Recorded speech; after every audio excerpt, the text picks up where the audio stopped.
यार मैं एक चीज और भूल रहा हूँ। आप लोग प्लीज अपने नाम बता दो, मैं बड़ा कंफ्यूजन में हो जाता हूँ। उदय, उमेश, प्रियांशु, तानिया, जया। ओके, श्रद्धा, राइट, ओके। कई बार ना बहुत दिक्कत होती है ऐसे नए नए। एक बार नाम याद हो जाए तो ठीक है। चलिए, ये वाला पार्ट क्लियर था। कल हम यहां तक पूरी कहानी स्क्रॉल कर चुके हैं। अच्छा, डार्विन के आइडिया को तो आपने समझ लिया। और डार्विन बाबा क्या बोलते हैं? Survival of the fittest. अब ये बायोलॉजिकल थ्योरी सोसाइटी पे अप्लाई की गई, और वो क्या बोलते हैं? हर्बर्ट स्पेंसर, जो हमारे सोशोलॉजिस्ट हैं, और उन्होंने इस प्रिंसिपल को अप्लाई किया, जिसको बोला गया सोशल डार्विनिज्म। ठीक है, आप लोगों ने जिसके साथ में माइंड मैप जिन्होंने ले लिए हैं, वो माइंड मैप्स में ये चीजें अंडरलाइन करते जाएं, ताकि आपको क्लैरिटी मिलते जाए कि ये चीजें इस तरह से थी। अपने पूरे टेन्योर में जो माइंड मैप्स के साथ में एग्जाम्पल्स मैं आपको बताते जाऊंगा, वो एग्जाम्पल्स आप ऐड करते जाएं, क्योंकि हर साल एग्जाम्पल्स के नंबर होंगे। जो भी आप अपने एग्जाम में एग्जाम्पल्स लिख के आओगे, केस स्टडीज कोट करके आओगे, जो आपकी बात को सब्सटैंशिएट करेगा, उसी के नंबर होंगे। ठीक है, तो अब अगर मैं आपसे पूछूं कि for the people who were absent yesterday, social Darwinism क्या होता है? सोशल डार्विनिज्म मतलब कि ऐसे इंस्टीट्यूशंस सोसाइटी के, ऐसे प्रोसेस, ऐसे नॉर्म्स, बिलीव्स सिर्फ वो ही सरवाइव कर पाएंगे जो कि सोसाइटी की रिक्वायरमेंट्स के लिए फिटेस्ट है, जिनको सोसाइटी मानती है कि ये नॉर्म्स, ये बिलीव्स, ये इंस्टीट्यूशंस, ये प्रैक्टिसेस सोसाइटी के लिए, सोसाइटी के सर्वाइवल के लिए जरूरी है। जो norms, beliefs, practices, processes, institutions जिनको सोसाइटी डिस्कार्ड कर देगी, जिनके लिए विरोध शुरू हो जाएगा, वो विरोध, वो ऑपोजिशन एक टाइम पे इतना बढ़ जाएगा कि सोसाइटी उसको अपने सिस्टम से अलग करके फेंक देगी। उनमें से एक सोसाइटी का इंस्टीट्यूशन जिसका विरोध कुछ शुरू हुआ, फिर बहुत लोगों ने किया, फिर सब लोगों ने किया, सती। 1828 में सती खत्म हो गया। अब मुझे आप एक बार सोच के बताओ कि और कौन से ऐसे इंस्टीट्यूशंस हैं? Polygamy, child marriage, slavery. Norms बता दो कुछ।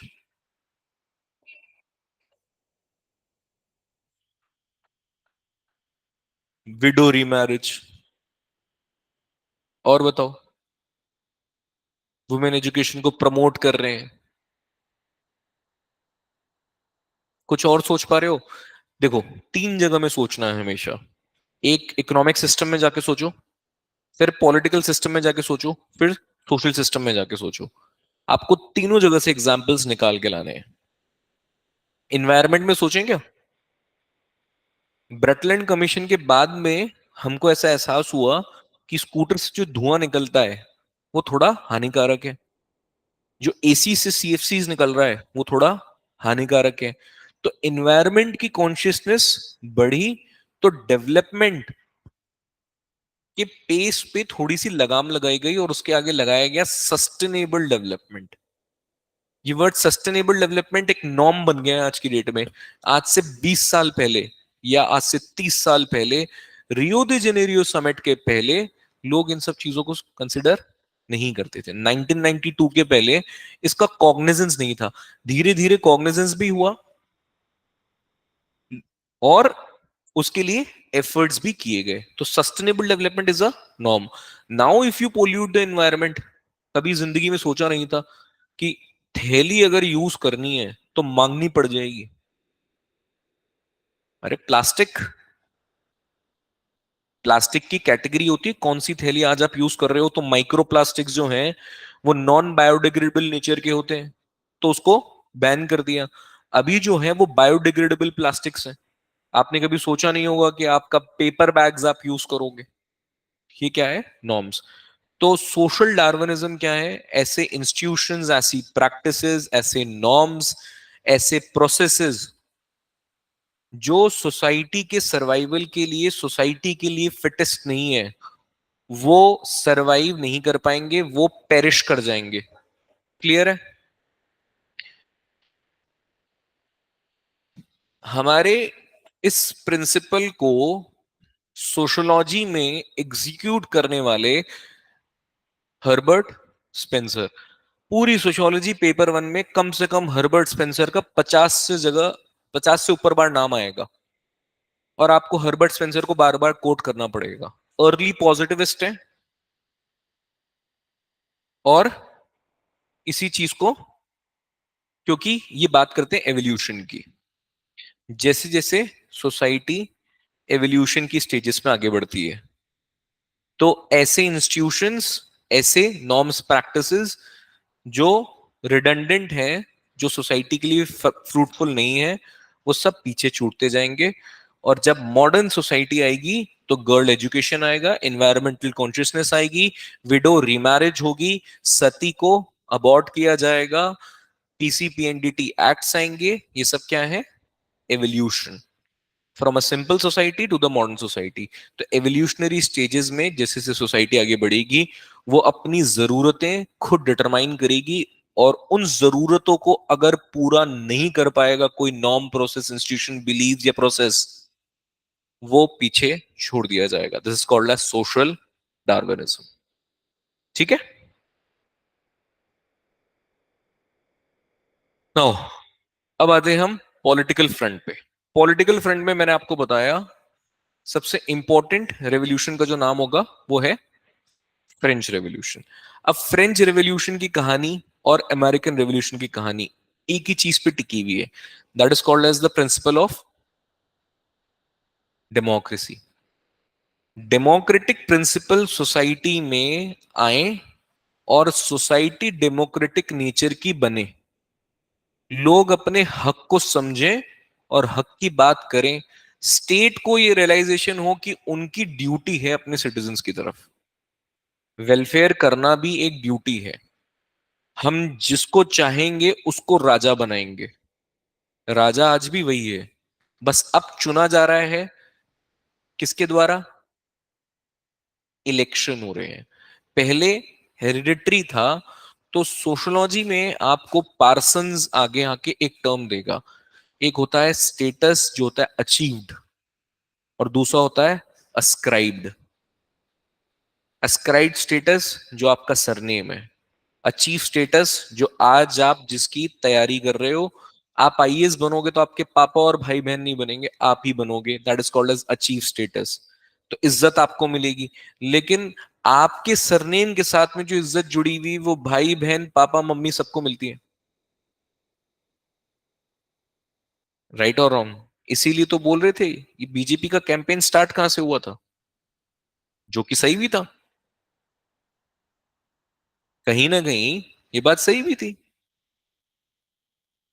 राजा का बेटा राजा क्यों बनेगा? राजा का बेटा राजा तब तक बनता था जब तक हम मिडाइवल एरा में थे, जब तक मॉडर्निटी का इमरजेंस नहीं था। मॉडर्निटी आई तो डेमोक्रेसी आई, डेमोक्रेसी की प्रिंसिपल्स आए, डेमोक्रेसी फ्लरिश करी, तो राजा का बेटा कंपलसरीली राजा नहीं बनेगा। उसको राजा बनने के लिए प्रूव करना पड़ेगा कि वो केपेबल है। ये है डेमोक्रेसी। इसी डेमोक्रेटिक फंडामेंटल के साथ में हुआ फ्रेंच रेवोल्यूशन। यहां से हमको एक होली ट्रिनिटी मिली, लिबर्टी, इक्वलिटी एंड फ्रेटर्निटी। अब इन सब चीजों की कहानी फ्रेंच रेवोल्यूशन में हमको पता है कि कैसे वो मीटिंग हुई, फिर first state, second state, third state. इसको मैंने आपको टेक्सचुअल नोट में दे भी रखा है जिसने फ्रेंच रेवोल्यूशन नहीं पढ़ा हो। पर एक समरी जिनको ये बात नहीं पता, फ्रेंच सोसाइटी लुई 16 के अंडर में पूरी मोनार्कियल नेचर, एक ऑटोक्रेटिक नेचर सोसाइटी, वहां पे थर्ड स्टेट जहां पे कॉमन लोग हैं, आम आदमी फंसा हुआ है, उनके ऊपर सारे टैक्स बर्डन डाल रखे हैं।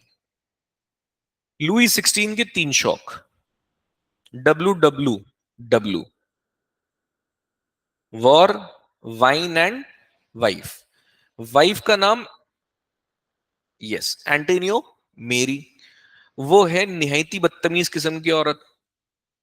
वो बोलती है गरीबों को अगर इनके पास में खाने के लिए नहीं है तो इनको चीज केक दो। वो ब्रेड मांगने आते बोले चीज केक दो इनको।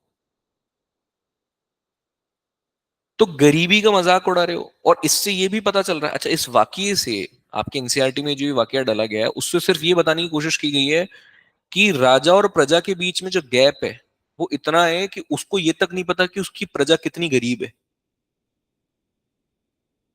दूसरा, lack of sympathy and empathy, दो अलग अलग शब्द है। सिंपैथी और एम्पैथी, क्या फर्क होता है?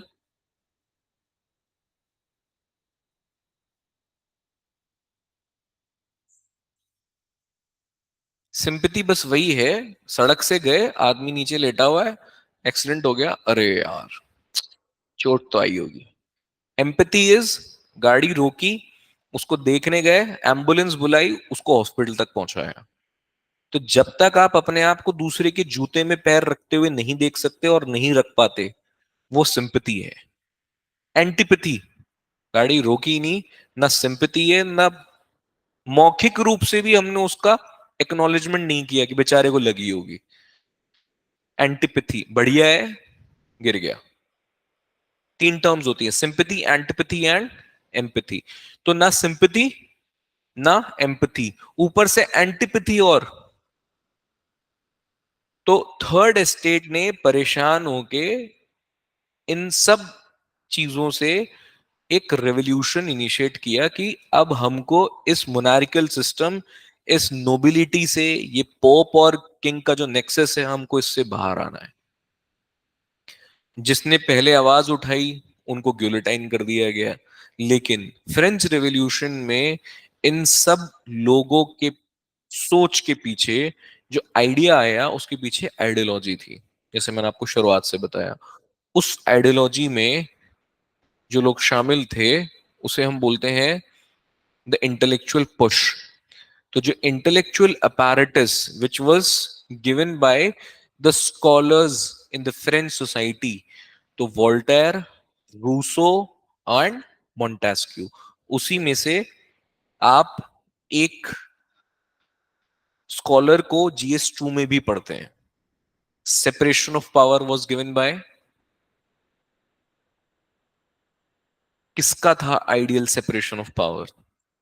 मोंटेस्क्यू। तो मोंटेस्क्यू ने बोला सेपरेशन ऑफ पावर के लिए। सेपरेशन ऑफ पावर मतलब कि जुडिशरी, एग्जीक्यूटिव और लेजिस्लेचर अपने अपने स्फेयर में काम करे। राजा ही लॉ बना रहा है, राजा ही एग्जीक्यूट कर रहा है और राजा ही जज कर रहा है। तो ये कौन सा रूल है? ठीक है, यहां से इंटेलेक्चुअल पुश मिला। और इकोनॉमिक एनामोलीज जो मैंने आपको बताई, जो टैक्सेशन सिस्टम था, जिसका सबसे हेवी बर्डन किसके ऊपर था? थर्ड एस्टेट के ऊपर। एनार्किक पॉलिटिक्स, जहां पे फ्यूडलिज्म है, रूलर कैसा है? बिल्कुल डिस्पोटिक, पावर हंग्री, जिसको कोई मतलब नहीं है कि प्रजा कैसे जी रही है, प्रजा को क्या तकलीफें हैं। वही उसको भुखमरी है, उसको ब्रेड चाहिए तो बोलती है चीज केक दे दो। ये डिस्पोटिक रूल है, पावर हंग्री लोग हैं। इन तीनों का एक अल्टीमेट रिजल्टेंट क्या होता है? That people revolt. And in 1789 when they revolt, तो एक हिस्टोरिक इवेंट बनता है जिसे हम बोलते हैं फ्रेंच रेवोल्यूशन।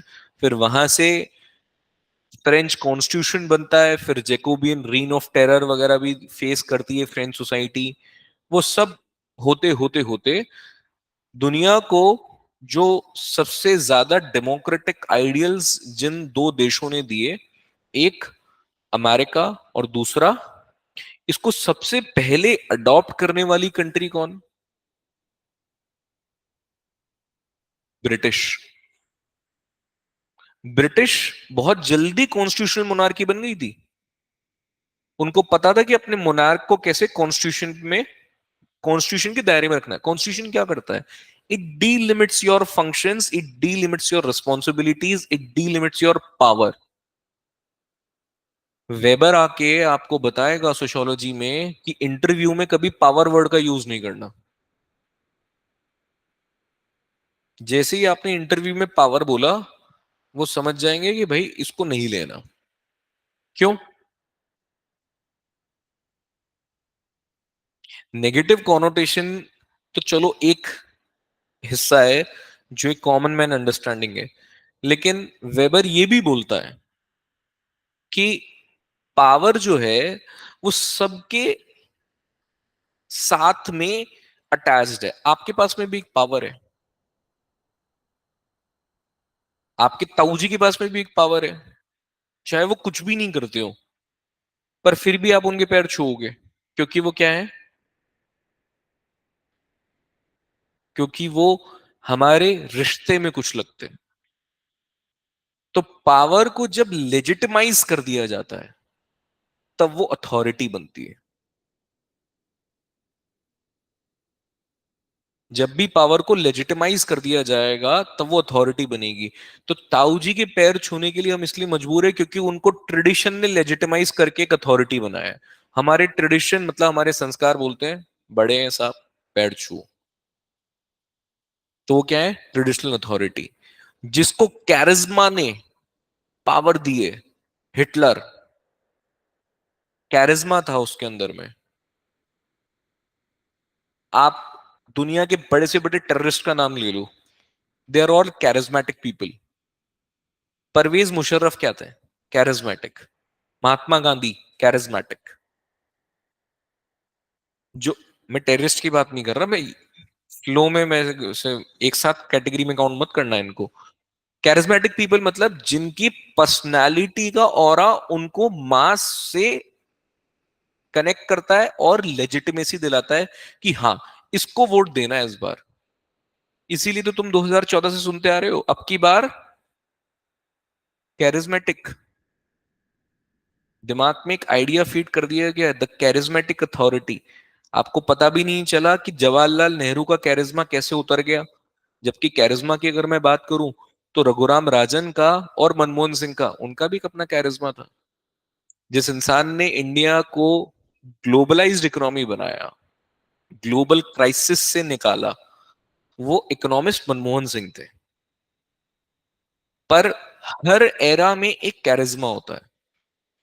हर एरा पे एक कैरिज्मेटिक लीडर को चुना जाता है, चाहे वो सद्दाम हुसैन ही क्यों नहीं हो, और चाहे वो परवेज मुशर्रफ ही क्यों नहीं हो। बहुत बाद में जाके एहसास हुआ पाकिस्तान को कि गलत आदमी को चुन लिया।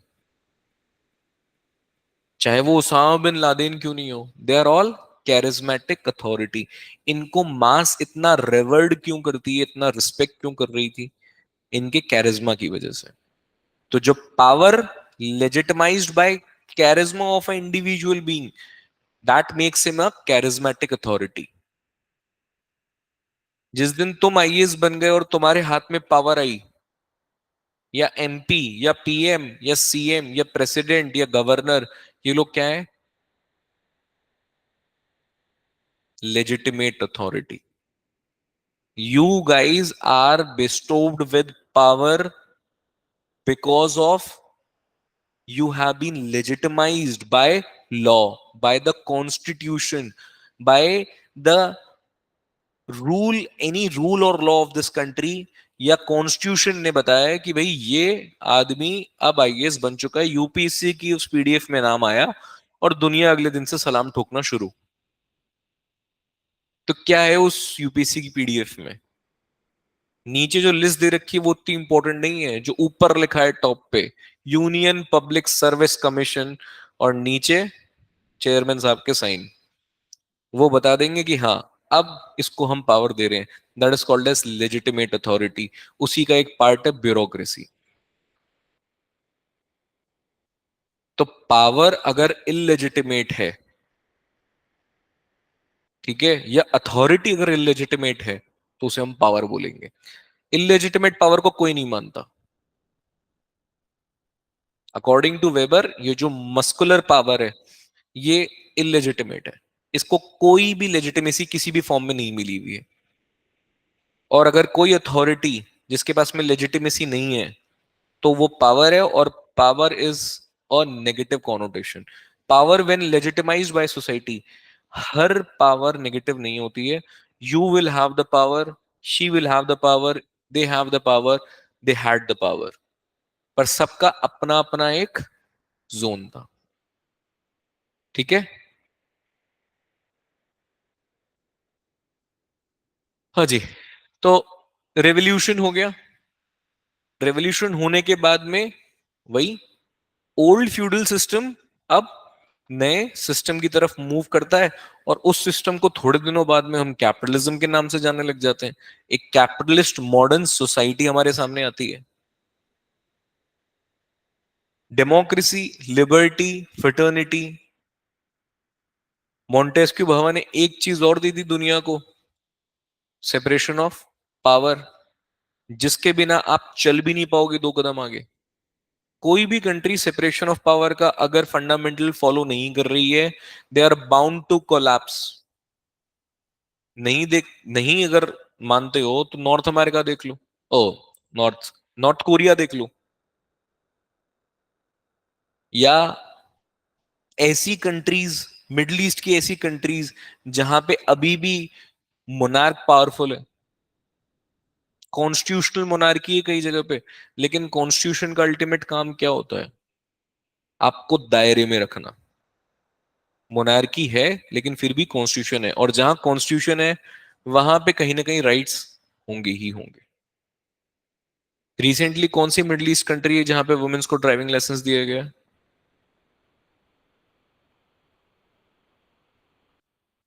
ये एग्जाम्पल्स को कोट कर देना, नंबर मिल जाएंगे। ठीक है। हाँ जी। इकोनॉमिक फ्रंट पे बात कर ले। इकोनॉमिक फ्रंट पे मैंने आपको एक थीम बताई थी, इंडस्ट्रियल रेवोल्यूशन। पूरी कहानी याद है कहां से शुरुआत होती है? तो इंडस्ट्रियल रेवोल्यूशन का जो सेंटर रहा वो रहा यूके, ब्रिटेन। वर्ल्ड हिस्ट्री में आप पढ़ोगे कि यूके ही क्यों। ठीक है। एक थोड़ा सा सेक्लूडेड लोकेशन, उस एरा में सबसे ज्यादा अगर रिसोर्स ड्रेन होते थे तो वॉर पे होते थे।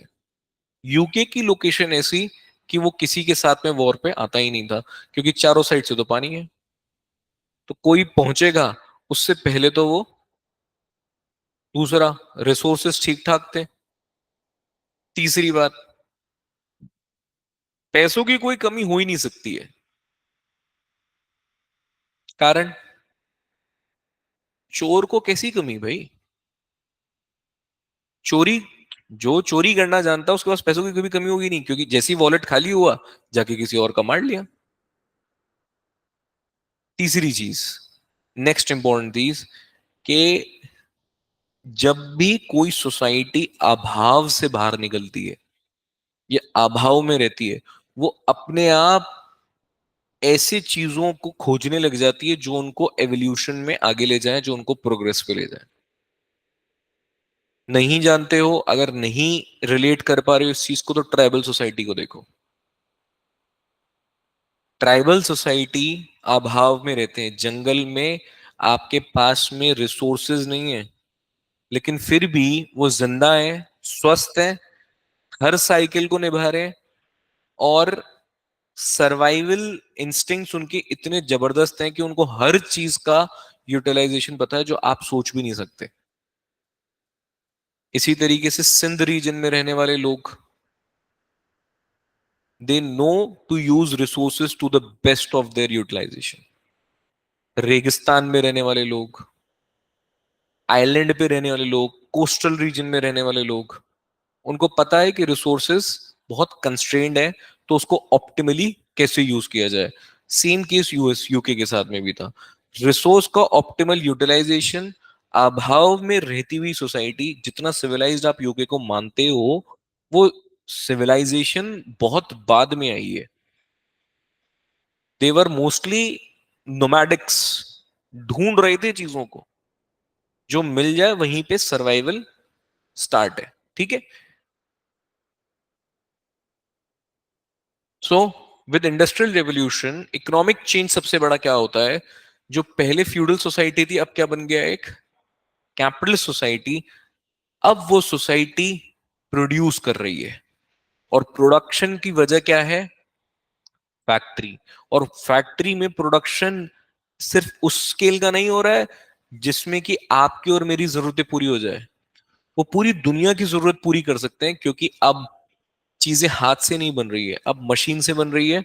तो जो पहले 1 घंटे में 10 यूनिट्स बन रही थी, अब वो 100 यूनिट्स बन सकती है। मैंने आपको उस दिन भी कहानी बताई थी। इस साइड मुझे मार्केट ढूंढना था सेल करने के लिए, और इस साइड मुझे चाहिए था रॉ मटेरियल की सप्लाई। रॉ मटेरियल को ढूंढने के लिए और मार्केट को ढूंढने के लिए इन्होंने सी रूट्स को तलाशा, क्योंकि ऊपर लैंड रूट्स को कब्जा किसने कर रखा था?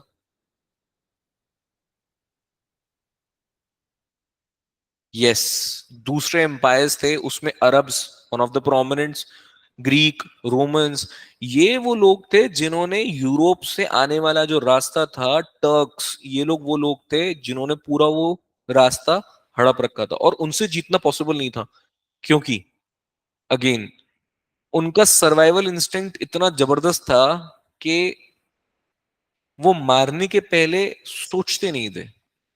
दे वर ruthless in their manners.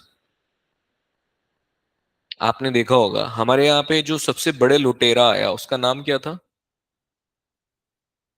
Ahmad Shah Abdali. Ahmad Shah Durrani भी बोलते हैं उसको। ये अफगानिस्तान से था, वही रूट लेके आया था। ये सब ट्राइबल पॉपुलेशन थी, और जितना डिस्ट्रक्शन किया, वो सिविलाइज्ड इसलिए नहीं हो पाया कभी भी, क्योंकि सिविलाइजेशन की डेफिनेशन और सिविलाइजेशन को उन्होंने कभी देखा ही नहीं। आज आपको लगता है कि अरे यार, किसी को नहीं मारना है, गला नहीं काटना है, लेकिन आपने सुना है चॉप चॉप स्क्वायर का नाम? चॉप चॉप स्क्वायर, जहां पे जमीन में, जैसे ये टाइल है ना, इस टाइल के अंदर में छेद है।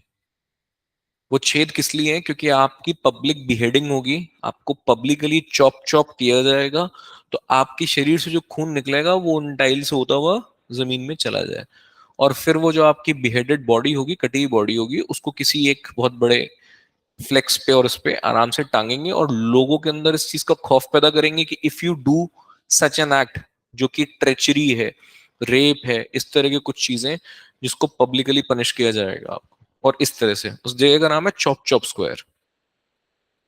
वो आज भी है, और आज भी होती है ऐसी चीजें वहां पे। देखना एक बार, मजा आ जाएगा, चॉप चॉप स्क्वायर। ठीक है। हाँ जी। मिडिल क्लास, आइडेंटिटी क्राइसिस, बिचौलिए, जो ना इधर के हो ना उधर के हैं।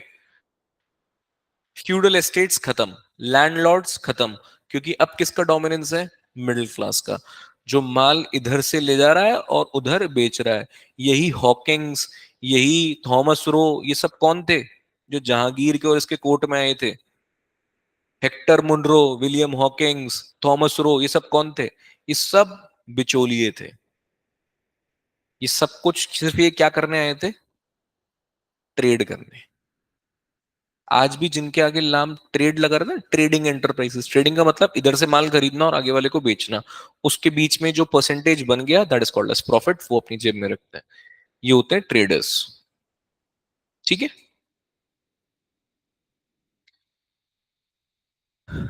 Now, major themes in industrial revolution, क्योंकि आपसे ही पूछा जाएगा कि इमर्जेंस ऑफ सोशियोलॉजी, जैसे intellectual background of emergence of sociology, industrial revolution and emergence of sociology, short note 10 marks.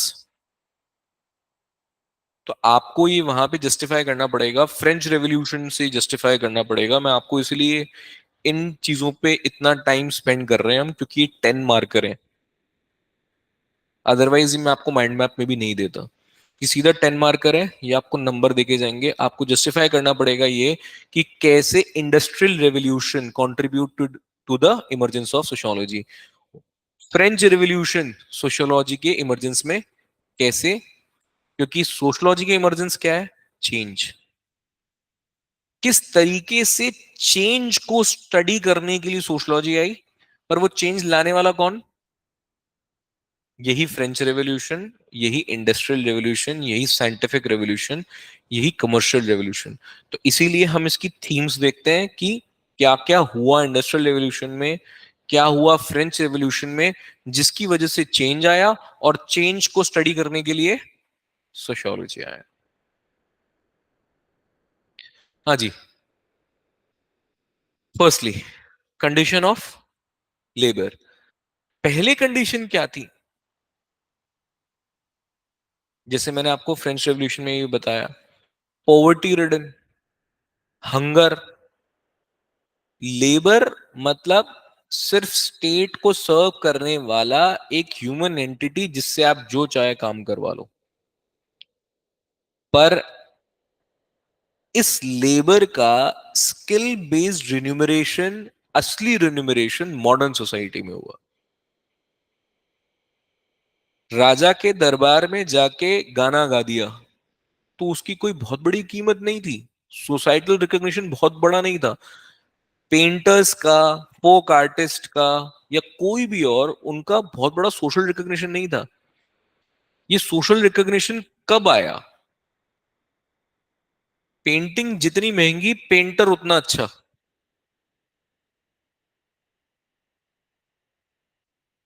या पेंटर भी उतना बड़ा। राइट और रॉन्ग। आज अरिजीत सिंह इतना बड़ा सिंगर क्यों है, मास पसंद कर रही है उसको। लेकिन मैं राजा होता और मुझे पसंद नहीं आता तो, let's say MC square, if I was the king, MC square would have been the beggar, but you people like MC square, that is why he is wearing the gold chains. उसके वजन से ज्यादा तो gold chains का वजन है। बात समझ पा रहे हो, ये क्यों हुआ, ये चेंज क्यों आया, सोसाइटी के अंदर में चेंज क्यों आया?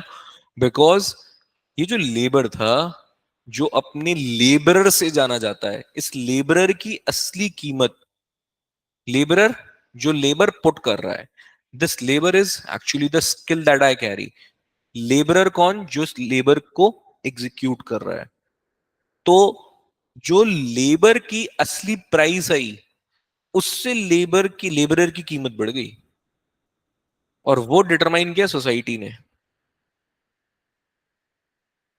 आपको पता है, फॉर एग्जाम्पल डायमंड का केस ले लेते हैं। कोई भी पत्थर अगर आपने पहना हुआ है या कभी पहनोगे, तो वो एक रफ की फॉर्म में आता है। रफ मतलब सिंपली एक स्टोन। उस स्टोन की कीमत एक कारीगर बता सकता है कि इसमें से कितने स्टोन्स निकल के आएंगे जो कि कितने कैरेट के होंगे, और वो बाजार में कितने में बिकेंगे। वो जो कारीगर होता है ना, जो डायमंड देख के बताता है कि ठीक है इसमें से इतने पीस निकल जाएंगे, या पन्ना इतने पीस निकल जाएंगे, ऐसे से कटिंग होगी, ठीक है, इस रॉ की पीस इतने में ले लो आप। तब जाके जौहरी जी जाते हैं और वो खरीद लाते हैं कि हाँ भाई, फिर उसको लेबर को देते हैं, लेबरर भैया आप इसमें अपना लेबर लगाओ और इसमें से पत्थर निकाल के दो, फिर मैं उसको अंगूठी में लगा के आगे बेचता हूँ। पर उसको एक्चुअली क्या मिल रहा है पता है, पर डे के हिसाब से सैलरी। जिसने असली पत्थर पहचाना, जिसने उस पत्थर को बनाया, इन सेम फैशन, ये क्या है, ये सब कैपिटलिज्म है। इन सेम फैशन आप देखो, जिसने मूर्ति बनाई उसको क्या पेमेंट मिलेगा, और जो मूर्ति बेच रहा है उसको क्या पेमेंट मिलेगा। कल मैंने आपको डॉयर के बैग का एग्जांपल बताया था ना, $57 का बैग बनवाया और बेच रहे हैं $2700 में। तो जो बना रहा है, कलाकार तो वो है ना, कलाकार कौन है? जो बना रहा है, जिसने मूर्ति बनाई, जिसने वो पत्थर को तराशा। लेकिन बेच कौन रहा है? एक मिडिलमैन, जो कैपिटलिस्ट है, जिसके एंटरप्राइज में वो मूर्तिकार, वो पत्थर तराशने वाला या वो आर्टिस्ट काम कर रहा है। और उसको नहीं पता। क्यों? क्योंकि वो एक एंटरप्राइज के अंडर में काम कर रहा है। उसको तो सैलरी मिलेगी, और उसकी सैलरी से जो मैं उसकी लेबर का इनपुट निकाल के लाऊंगा और मैं बाजार में बेचूंगा, उसका प्रॉफिट मैं रखूंगा, उसको तो मैं सिर्फ सैलरी दूंगा। Getting it? This is called as capitalism. Marx भी पूरी जिद्दोजहद इसी चीज से करता है। मार्क्स बोलता है कि ये जो प्रॉफिट है, इस प्रॉफिट का असली हकदार है वो जिसने ये चीज बनाई है। आपके ये टेबल, ये मोबाइल खरीद लेने से ये आपका नहीं हो गया, मार्क्स ये बोलता है। और ये बोलता है this is the curse of capitalism, कि कैपिटल से आप सब खरीद देते हो। मार्क्स का आपको थोड़ा सा इंट्रोडक्शन में दे रहा हूं, क्योंकि इसके बाद में हम कहीं ना कहीं मार्क्स लगातार कहीं ना कहीं रेफरेंसेस में आएगा। So you need to have a picture of Karl Marx in your brain. Marx बोलता है कि फॉर एग्जाम्पल दिस पेन, आपके हाथ में जो पेन है ये आपका है? इन्होंने बोला हाँ मेरा है। कार्ल मार्क्स बोलता है इसका नहीं है। कार्ल मार्क्स बोलेगा कि ये पेन जो बना रहा है, ये पेन उसकी क्रिएटिविटी है, उसका क्रिएशन है। ये पेन उसकी संपत्ति है जिसने इसको बनाया है। लेकिन कैपिटलिस्ट सोसाइटी में हुआ क्या, कि ये जो हैंड क्रिएशन था, एक लस्सी बनती है, देखा है वो? अभी भी शहरों में कई जगह पे वो लस्सी ऐसे बनाई जाती है। एक लस्सी बनती है ग्राइंडर से, पर वो जो लस्सी बनती है वो थोड़ी समय लेती है। और वो ग्राइंडर वाली एक बार में 50-60 गिलास लग जाती है। कार्ल मार्क्स कहता है कि ये जो मशीन्स आई, इसने क्या है, हैंड टच, जो ह्यूमन इंटीमेसी थी, ये इस प्रोडक्ट से निकाल दी। अब ये हो गया मशीन मेड गुड। पहले ये था हैंड क्राफ्टेड गुड। तो हैंड क्राफ्टेड गुड में human intimacy, human touch, human skill, the human labour, जो उसने उस पेन को बनाने में, उस लस्सी को बनाने में लगाया है, वो उस एंटिटी को, उस कमोडिटी को अपना बनाता था। इसीलिए जब वो बार्टर करता था, तो उसके बदले में उसको एक कोई चीज मिलती थी जो दूसरे की उगाई हुई थी, बनाई हुई थी। This is how barter use to work. पर मशीन आने से क्या हुआ? अब मेरा इससे ह्यूमन टच छूट गया। अब सब कुछ फैक्ट्री में बनेगा और 100 की स्केल पे बनेगा। पहले 1 घंटे में एक पेन बनता था, अब 1 घंटे में 100 पेन बनेंगे। पर फैक्ट्री लगाने के लिए मेरे पास पैसा नहीं, और मशीन खरीदने के लिए मेरे पास पैसा नहीं। तो जो पहले इस पेन का एक्चुअल ओनर था, जो उसको हैंडी क्राफ्ट कर रहा था, हैंड क्राफ्टेड क्या चीज बोलती है? हैंडी क्राफ्ट बोलते हैं उसको, हैंड क्राफ्टेड। तो वो जो हैंडी क्राफ्ट था, वो हैंडीक्राफ्ट अब चला गया, क्योंकि अब बनेगा सब मशीन से। उस मशीन को खरीदने की औकात कुछ लोगों की, और उस फैक्ट्री में उस मशीन पे काम करने के लिए अब मुझे 10 लोग चाहिए ही नहीं, मुझे एक आदमी चाहिए जो बटन दबाएगा और फैक्ट्री से, मशीन से माल निकलता जाएगा। तो मेरा हैंडीक्राफ्ट अब मशीन क्राफ्ट हो गया। तो जो लेबर पहले उस एंटिटी को, उस कमोडिटी को अपने हाथ से टच दे रहा था, अपने हाथ से फील कर रहा था, ह्यूमन इंटीमेसी के साथ में वो प्रोडक्ट को बना रहा था, वो प्रोडक्ट अब उसका नहीं रहा। क्योंकि कैपिटल से मशीन खरीदी, कैपिटल से लेबर भी खरीद लिया। अब अगर मुझे हैंडीक्राफ्ट भी कराना है, आप हो सकता है सांगानेरी प्रिंट के चद्दर या एम्ब्रॉयडरी का सामान आप लोग खरीद रहे हो जिस भी रेट में, लेकिन जो लोग बना रहे हैं, आप वहां चले जाओगे नीचे गांव में या और नीचे स्केल पे, तो आपको पता लगेगा कि उनको कुछ भी नहीं दिया जाता है। कुछ भी नहीं दिया जाता है। एक पूरा चद्दर की साड़ी की एम्ब्रॉयडरी, जो हेवी वर्क आप लोग शायद समझते होंगे, मेरे को तो किसी एक फ्रेंड ने बताया था, मुझे तब आश्चर्य हुआ। जो लहंगे के ऊपर एम्ब्रॉयडरी होती है, हैंड क्राफ्टेड स्टिचिंग वगैरह एम्ब्रॉयडरी होती है, पूरा पूरा लहंगा जो 2 लाख 2.5 लाख का लहंगा बिकता है, उसमें पूरी लेबर, मटेरियल नहीं लेबर, 2,000 रुपए की। उस लेबर को 2,000 रुपए दिए जाते हैं। और ये सब चीजों की एम्ब्रॉयडरी होती है कैलकाटा में। और बिकरा कितने का है? क्योंकि बेचने के लिए शोरूम मेरे पास है, ब्रांड मेरे पास है, तो मैं मान्यवर हूं। तुमको काम करना है तो मैं तुम्हें 2,000 रुपए दूंगा। जबकि एक्चुअली वो उस चीज की खूबसूरती को, उसमें 4 चांद किसने लगाए?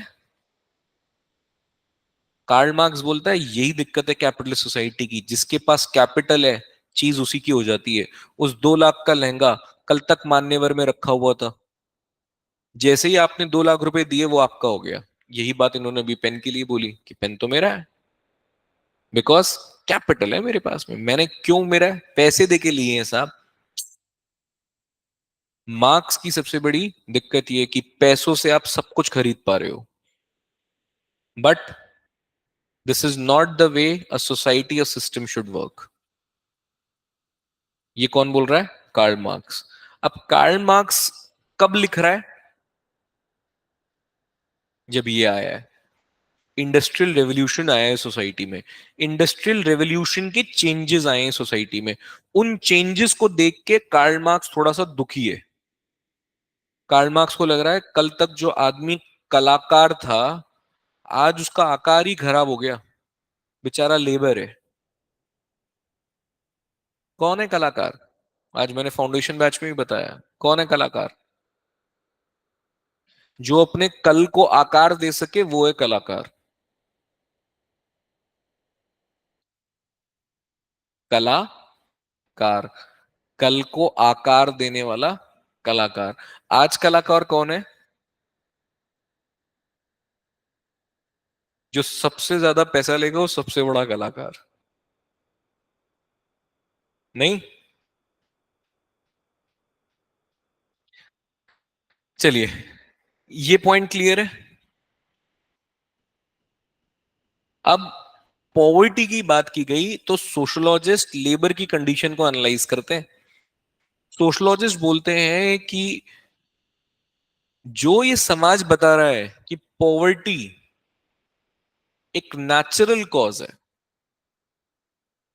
हमारा धर्म भी तो, हमारा सोसाइटी भी तो ये बोलता है कि गरीबी क्या है। अरे साहब, गरीब से पूछो गरीब क्यों है। अरे साहब, भगवान का दिया हुआ, हम तो किस्मत ही खराब है, किस्मत में लिखा हुआ है। यही सोशलॉजिस्ट आके बोले no, this is not natural, this is socially determined. ये बोलने वाला आदमी, सबसे पहला इसको सपोर्ट करने वाला आदमी कौन है? सोसाइटी में पॉवर्टी एक सोशल कंसर्न है, जिसकी कॉज भी सोशल है, और जो लोग पीड़ित है उससे, वो भी सोसाइटी का हिस्सा है। जिन लोगों के कारण गरीबी है वो भी सोसाइटी का हिस्सा है, क्योंकि वो प्रॉफिट एक्यूमुलेट होकर एक आदमी के हाथ में आ जाता है, तो बाकी लोग गरीब रह जाते हैं। Karl Marx. समझ आया? कार्ल मार्क्स को अगर आज विजुअलाइज करने लग जाओगे तो आपको ऐसा लगेगा कि ये आदमी बहुत कुछ लिख के चला गया। हाँ जी, ट्रांसफॉर्मेशन ऑफ प्रॉपर्टी, मैंने आपको पहले ही बताया था। चौधरी साहब सब कुछ बेच देंगे लेकिन जमीन नहीं बेचेंगे, चाहे आप उनको कितना ही पैसा दे दो। लेकिन आजकल के चौधरी साहब,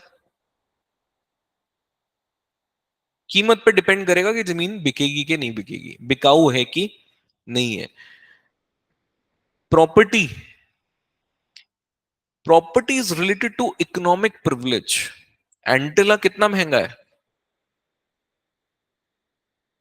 जब एंटेला बना, या कोई भी फिल्म स्टार का या किसी भी स्टार का घर की बात चलती है, तो वो घर कितना महंगा है।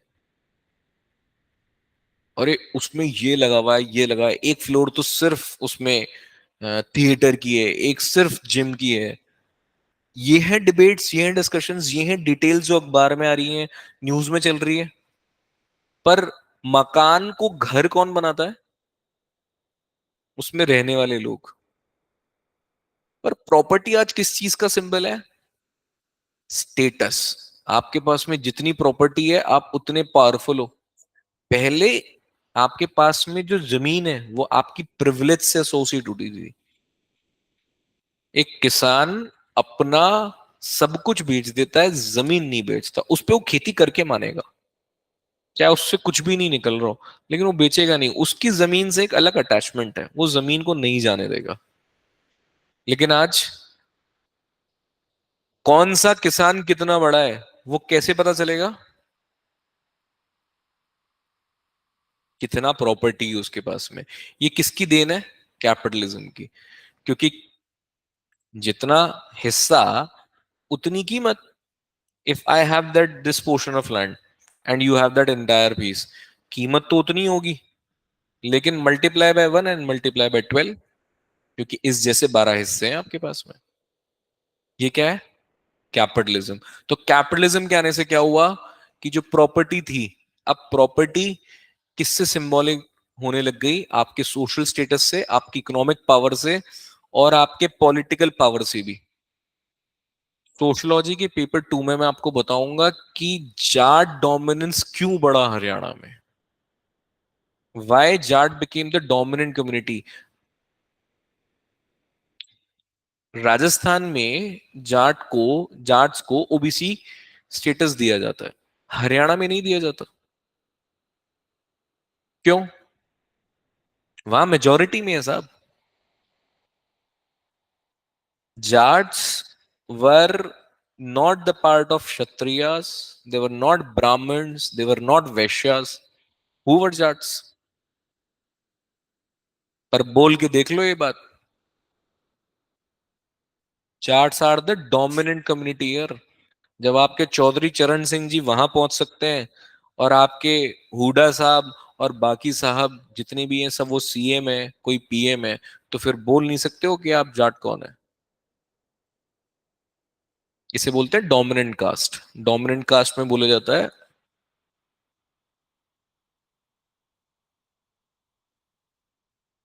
अहीर, जाट, गुजर्स, रेड्डीज।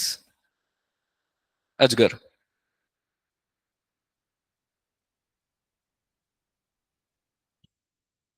अहीर्स, जाट्स, गुर्जर्स एंड रेड्डीज। रेड्डीज कहाँ है? केरला, आंध्र प्रदेश, पूरा आंध्र प्रदेश वाला। मैं अभी तेल लगाना अलग नहीं कर रहा हूं, 2013 के पहले तक की नॉलेज है मेरे पास। अहीर्स यादव कम्युनिटी, यूपी के अंदर में समाजवादी पार्टी इसीलिए परेशान करके गई है क्योंकि वोट बैंक क्या है? अहीर्स। हरियाणा जाओ, dominant caste. Rajasthan, Rajput.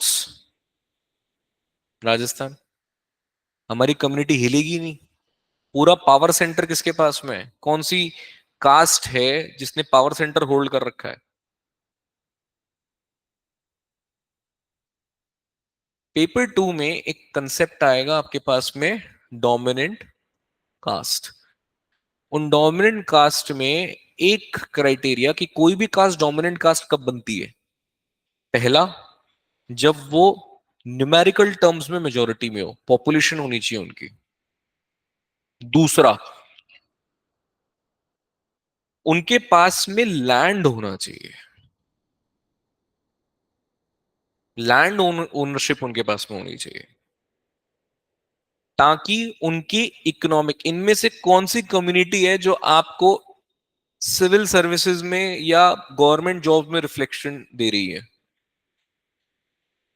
Government की पोस्ट में इन्होंने कब्जा कर रखा हो, या आपको दिख रहा हो कि ब्यूरोक्रेसी में आईएएस वगैरह ये सब बन रहे हैं, ऐसे कौन सी कम्युनिटी कास्ट है इनमें से? बट फिर भी डोमिनेंस है ना। क्यों? क्योंकि लैंड के कारण इकोनॉमिक पावर बहुत ज्यादा रहती है।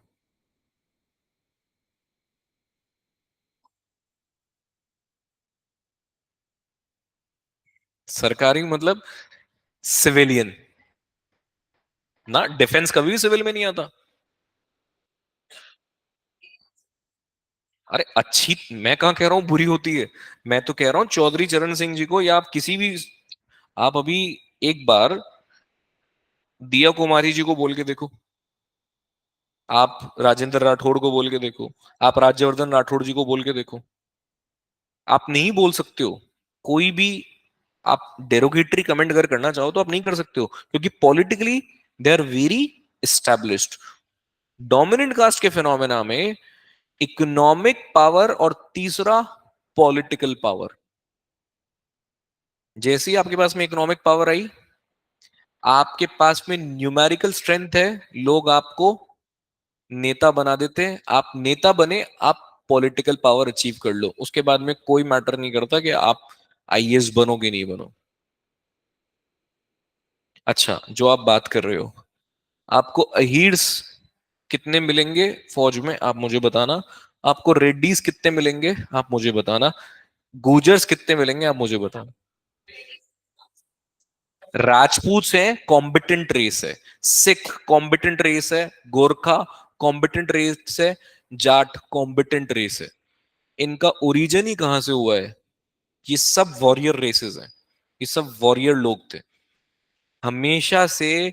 ब्रिटिश रूल ने भी और बाकी एम्पायर्स ने भी हमेशा इन रीजन्स के लोगों को प्रेफर किया है, because Gorkha know the art of guerrilla warfare, Rajputs they know the art of sacrifice, Jat they know how to make sacrifice other.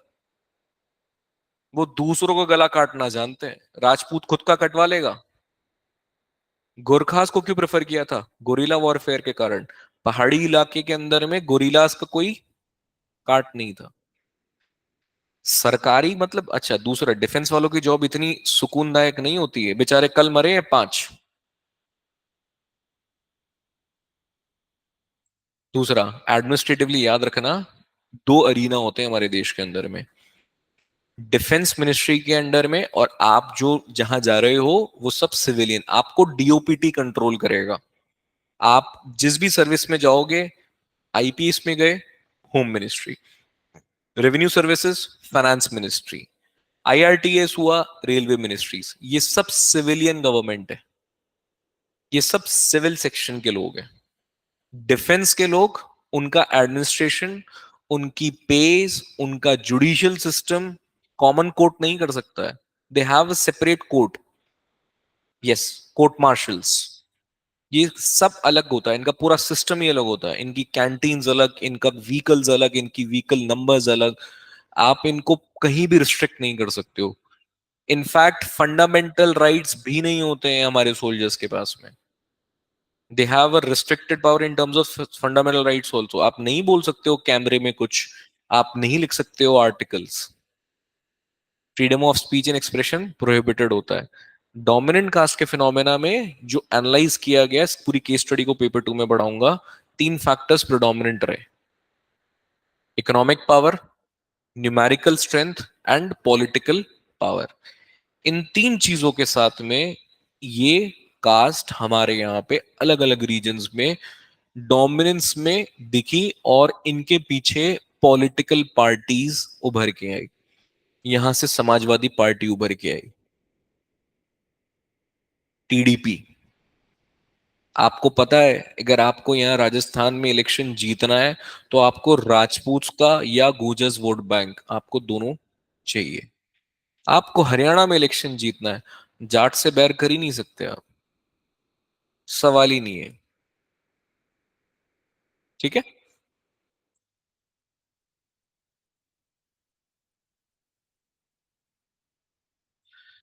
ठीक है, नेक्स्ट। ये हमने पॉइंट देख लिया था। अर्बनाइजेशन स्टार्ट होता है, कहीं भी हम इंडस्ट्रीज वगैरह सेटअप करते हैं तो वहां पे अर्बन सेंटर्स डेवलप होते हैं। वो अर्बन सेंटर्स धीरे धीरे अर्बन एम्यूनिटीज के फॉर्म में दिखाई देते हैं, जहां पे फिर हेल्थ केयर आएगा, एजुकेशन के लिए फैसिलिटीज आएंगी, लाइजर सेंटर्स आएंगे, पार्क आए, ठीक है, सैनिटेशन के प्रोविजंस आएंगे। ये सब क्या है? The part of urbanisation. This was a gift of a industrial city life. जहां पे इंडस्ट्रीज थी वहां ही अर्बन सेंटर्स बने। जो ट्रेड सेंटर्स थे वहां भी अर्बन सेंटर्स बने, जहां माल बिकेगा। बनता कहाँ है?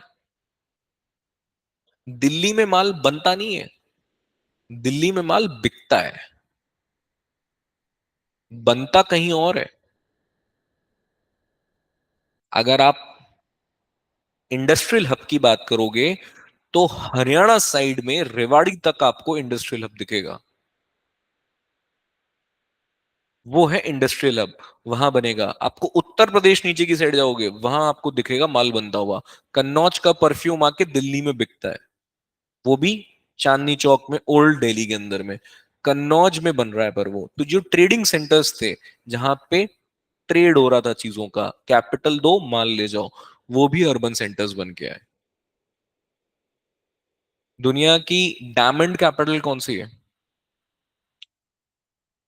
वर्ल्ड की लार्जेस्ट डायमंड कैपिटल? हम्म। ए से है। ऑन्टवर्प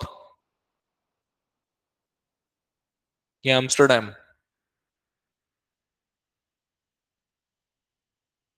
सूरत तो इंडिया की है। ऑन्टवर्प। सबसे ज्यादा डायमंड ट्रेड होता है पूरी दुनिया का वहां पे। और वो डायमंड आता कहां से? अफ्रीका। और डायमंड को निकालने वाले कौन? अफ्रीकन ट्राइब्स, जिनको डेली बेसिस पे ऐसे माइंस में मजदूर की तरह लगाते हैं। और जिस दिन डायमंड निकल गया, उसी दिन एक अफ्रीकन की डेथ तय है।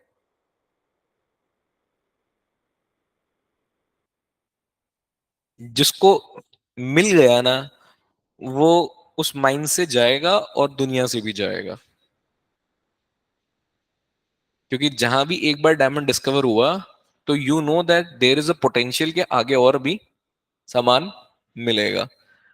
वो जो डिस्कवर करके लाया है, मतलब if you know that there is a diamond inside, तो आप मानोगे अपने आप को आपने सुसाइड करने के लिए तैयार कर लिया है। क्योंकि वो उस खबर को बाहर नहीं जाने देते। वहां से सिर्फ वो आदमी ट्रेड कर सकता है जो लोकल अफ्रीकन है।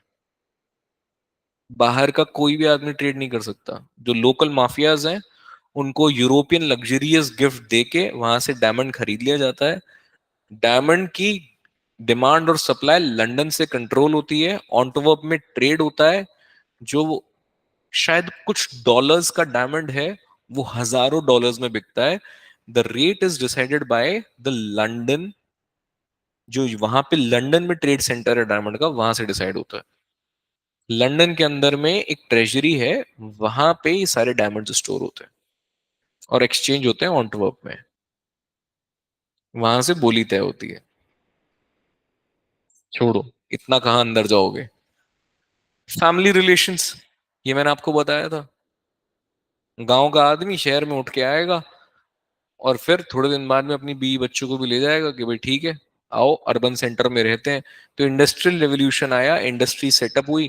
अर्बनाइजेशन के कारण, अर्बन सेंटर्स डेवलप होने के कारण गांव की जॉइंट फैमिलीज हो गई न्यूक्लियर फैमिलीज।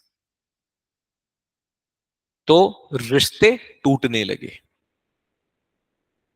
ठीक है, इसको बोलते हैं किनशिप टाइज। किनशिप टाइज में फ्रेगमेंटेशन देखने के लिए मिला। ये एक चेंज है। अब इस चेंज को कौन स्टडी करेगा? सोशियोलॉजी। हाँ जी। ऑक्यूपेशनल रिलेशन, मैंने आपको बताया था, पूरी सोशियोलॉजी में एक आदमी कभी नहीं मरेगा। मार्क्स बोलता है कि life and work become depersonalised. Personalise कब था? जब तक मैं उसको अपने हाथ से बना रहा था। बोलते हैं ना, पर्सनल टच है मेरा इसमें। वो पर्सनल टच क्या है? आप लोगों में से कुकिंग कौन कौन करता है? कुकिंग करते हो? क्या बढ़िया बनाते हो? फेवरेट चीज जो तुम बना सकते हो तुम्हारी? पनीर भुर्जी। अब अगर वो पनीर तुम बाजार से खरीद के लाए हो, और एक पनीर है जो तुमने खुद ने बनाया है घर पे, विनेगर विनेगर या नींबू वूबू डाल के बनाया है, तुमने सारी सब्जियां बिल्कुल हाथ से काटी है, मसाले भी तुमने देसी मसाले डाले हैं, वो नहीं एमडीएच वाला नहीं। वो जो तुम बनाओगे उसमें समय तो लगेगा, पर वो जो डिश है वो तुम्हारे लिए शायद जान से प्यारी होगी। क्यों? Personalise touch. चटनी खाई है आप लोगों ने? मैं आपको बिल्कुल देसी चीज बता रहा हूं जिससे आपको सोशियोलॉजी समझ आएगी। एक वो सील बट्टे की चटनी होती है और एक मिक्सी की चटनी होती है, दोनों में फर्क है। मजा नहीं आता ना? क्यों? डीपर्सनलाइज्ड है। वो जो लहसुन की चटनी सीलबट्टे पे बनती है और वो हरी चटनी जो सीलबट्टे पे बनती है, उसका मजा ही कुछ और है। इसे ही मार्क्स बोलता है डीपर्सनलाइज्ड। आजकल एक बाजार में चटनी आती है जो बनी बनाई पाउडर है, उसमें पानी मिलाओ और तैयार। नहीं मानते? जाओ सामने कोटा कचौरी पे, उसको बोलना साहब मेरे को 50 कचौरी दे दो, कोरियर करानी है। वो गीली चटनी नहीं देता, पाउडर देता है। उस पाउडर को आप निकालो, पानी डालो, चटनी बन जाती है। ये क्या है? डीपर्सनलाइजेशन। तो कार्ल मार्क्स इसी चीज से परेशान है। वो बोलता है कि ये न्यू फॉर्म ऑफ एंस्लेवमेंट है। मैंने आपको बताया था ना, slaves, serfs and then labour. He calls this as a new form of enslavement. कुछ भी नहीं है, स्लेव्स बना के रखा है कैपिटलिज्म ने। किसको? तुमको और हमको।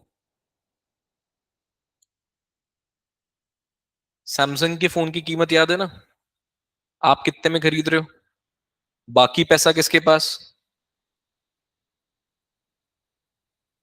इन machines and manifestations of alienation of labour. ये बहुत बड़ा कंसेप्ट है, एलियनेशन। ये पढ़ाएंगे आपको कार्ल मार्क्स के अंडर में एलियनेशन क्या होता है। Alienation from product, alienation from process, alienation from peers, alienation from environment, alienation from self.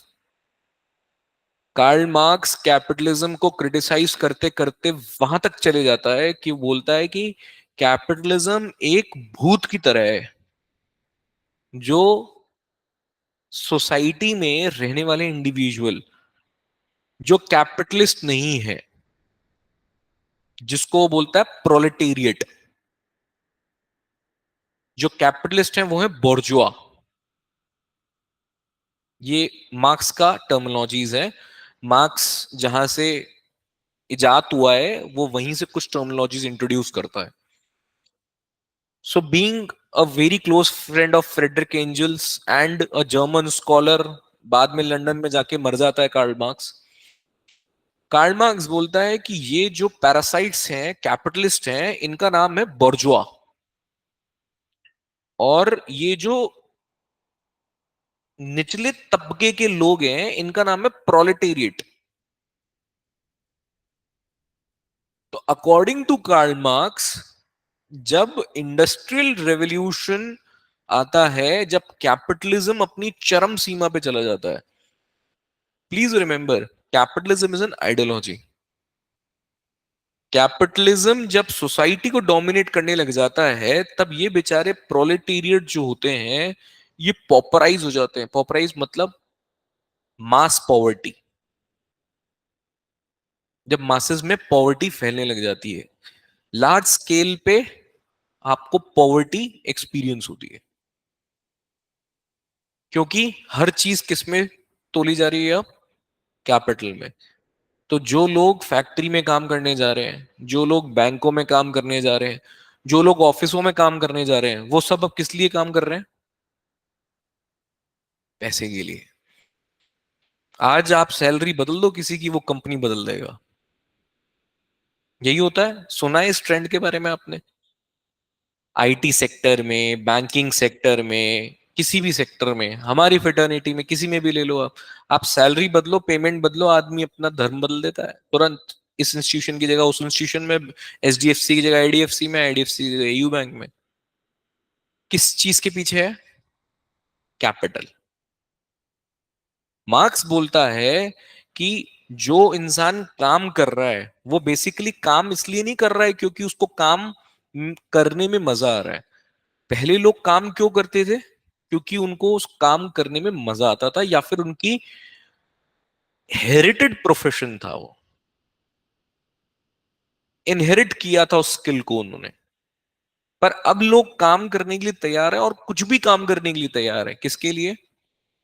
Capital के लिए। तो उनको अपने काम करने में, काम में कोई इंटरेस्ट नहीं है।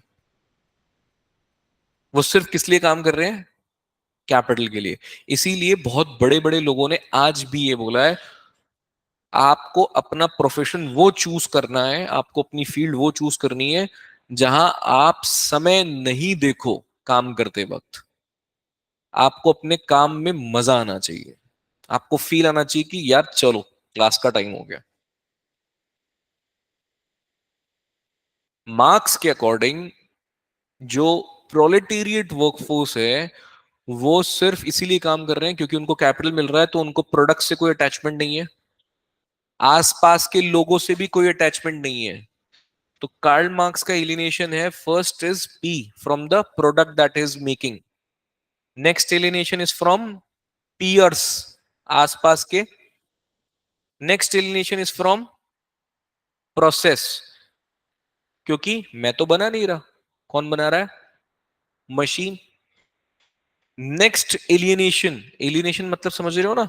आई एम नॉट फीलिंग कि यहां पे मैं किसी के साथ में हूं, मेरे को अकेला अकेला सा महसूस हो रहा है, एलियनेटेड फील हो रहा है। एलियन कौन है? जो हम में से नहीं है, who we are belonging from a some other world, other worldly. तो इसे मार्क्स बोलता है एलियनेशन। एलियनेशन नेक्स्ट फील हुआ मुझे मेरे एनवायरमेंट से। वो जो गाना था ना, छन से जो टूटे कोई सपना, जग सूना सूना लगे, दैट इज एलियनेशन। जग सूना सूना लग रहा है उसको बिल्कुल।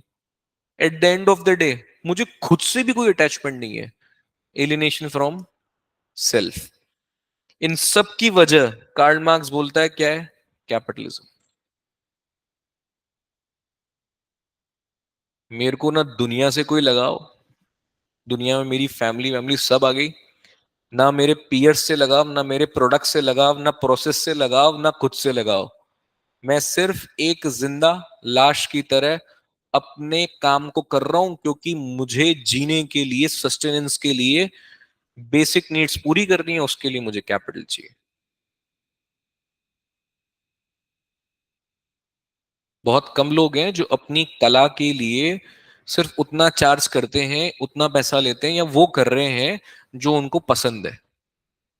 एक एग्जांपल दूं आपको, लकी अली का नाम सुना है? Lucky Ali, singer. नहीं सुना? गाना सुना है वो वाला, ओ सनम तेरे मोहब्बत की कसम XYZ, टिंग टिंग टिंग? नहीं सुना? कोई बात नहीं, जाके एक बार गूगल करना। वो आदमी कैफेज में, जंगलों में, खुले में कहीं भी बजाने लग गया, उसको मतलब ही नहीं है। क्योंकि उसके अकॉर्डिंग, लकी के अकॉर्डिंग, कि मैं एक आत्मा से, अपनी आत्मा से मैं एक सिंगर हूं, मैं एक कलाकार हूं, और मेरी कला मुझे जितनी बेचनी थी मैंने उतनी बेच ली। Now I want to enjoy my own कला। अब इस कला की कोई कीमत नहीं दे रहा, तो इसका मतलब ये नहीं है कि मैं कलाकार नहीं हूं। लकी अली ने इस चीज को जस्टिफाई किया है कि वो क्यों जाके कश्मीर के किसी कैफे में, हिमाचल प्रदेश में जंगलों में जाके गिटार और गाने गा रहे हैं गिटार के साथ में, क्यों? उन्होंने बोला कि ये माया नगरी मेरी कला को कीमत नहीं दे रही है, इसका मतलब ये नहीं है कि मैं कलाकार नहीं रहा। सोनू निगम के गाने आने बंद हो गए, इसका मतलब ये नहीं है कि सोनू निगम कलाकार नहीं है। वो आज भी नेहा कक्कड़ से अच्छा सिंगर है मेरी नजरों में, अगर कला की बात की जाए, तो अंडरस्टैंडिंग की बात की जाए, म्यूजिक के अंडरस्टैंडिंग की। लेकिन सोनू कक्कड़, नेहा कक्कड़, टोनी कक्कड़ सुन लोगे आप, MC स्क्वायर सुन लोगे आप, worst of the worst MC square सुन लोगे, लेकिन लकी अली को जंगलों में गाना पड़ रहा है, क्योंकि बाजार उसको पैसा नहीं दे रहा। बाजार मतलब कैपिटल, मार्केट, कैपिटल। ठीक है? ये सब कौन बोल रहा है? Karl Marx. हाँ जी। इंटेलेक्चुअल ओरिएंटेशन, यहां पे आएंगे स्कॉलर्स, जिनकी हम बात कर रहे हैं, ये सारे स्कॉलर्स की, जो अपने आइडियाज लाते हैं और इन आइडियाज से रेवोल्यूशन लाते हैं, इन आइडियाज से चेंज लाते हैं। उसमें मोंटेस्क्यू का, वोल्टायर का, रूसो का, थॉमस हॉब्स का हम नाम नहीं भूलेंगे। इनकी थ्योरीज बस याद रखना, इन्होंने क्या क्या बोला और क्या क्या किया। ठीक है। मोंटेस्क्यू, बुक का नाम क्या है? स्पिरिट ऑफ द, क्या दिया? एंड दो आइडियल्स, लिबर्टी, जिसको आज तुम इतना एंजॉय कर रहे हो, पूरी डेमोक्रेसी लिबर्टी और इक्वालिटी पे टिक गई है। फिटर्निटी नहीं भी हो तब भी चलेगा, लिबर्टी और इक्वालिटी के बिना डेमोक्रेसी खोखली है। किसने दिया?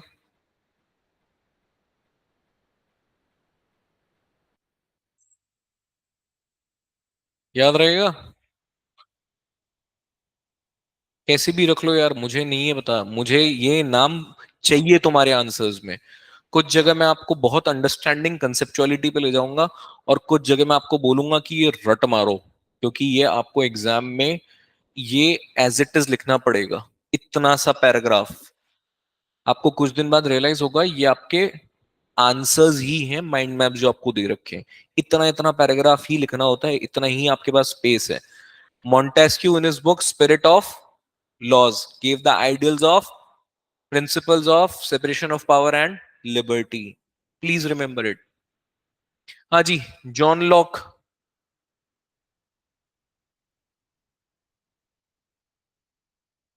जीने भी दे दुनिया हमें, इल्जाम ना लगाए। Right to, right to personal freedom. अब इनमें से आपने दो भी लिख दिए, एक भी लिख दिया, तब भी हो जाएगा काम। कारण यहां पे जॉन लॉक इंपॉर्टेंट है। आपको नंबर दिए जाएंगे मॉन्टेस्क्यू लिखने के, आपको नंबर दिए जाएंगे जॉन लॉक लिखने के। लिबर्टी और एसओपी में से कोई एक चीज भी आपने लिख दी तब भी काम चल जाएगा, लेकिन अच्छे मार्क्स लाने तो दोनों लिख देना। इन तीन में से दो भी लिखोगे तब भी चलेगा। नेक्स्ट। हाँ जी।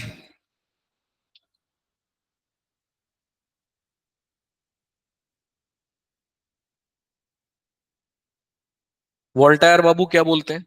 आइडिया क्या दिया उन्होंने? रिलीजियस, जो रिलीजियस टॉलरेंस की आज आप बात कर रहे हो, वो कहीं ना कहीं सेक्युलरिज्म में रिफ्लेक्ट होता है। स्टेट को भी टॉलरेंट बनना पड़ेगा और हमको भी टॉलरेंट बनना पड़ेगा। हम फंडामेंटलिस्ट नहीं हो सकते। मैं सही हूं यहां तक ठीक है, सिर्फ मैं सही हूं ये सबसे बड़ा पाप है। क्या है? Tolerance. So state must have the tolerance to adapt, to let others practice their own religion, and also they must have their own freedom of speech। तो बोलने दो। कौन बोलता है?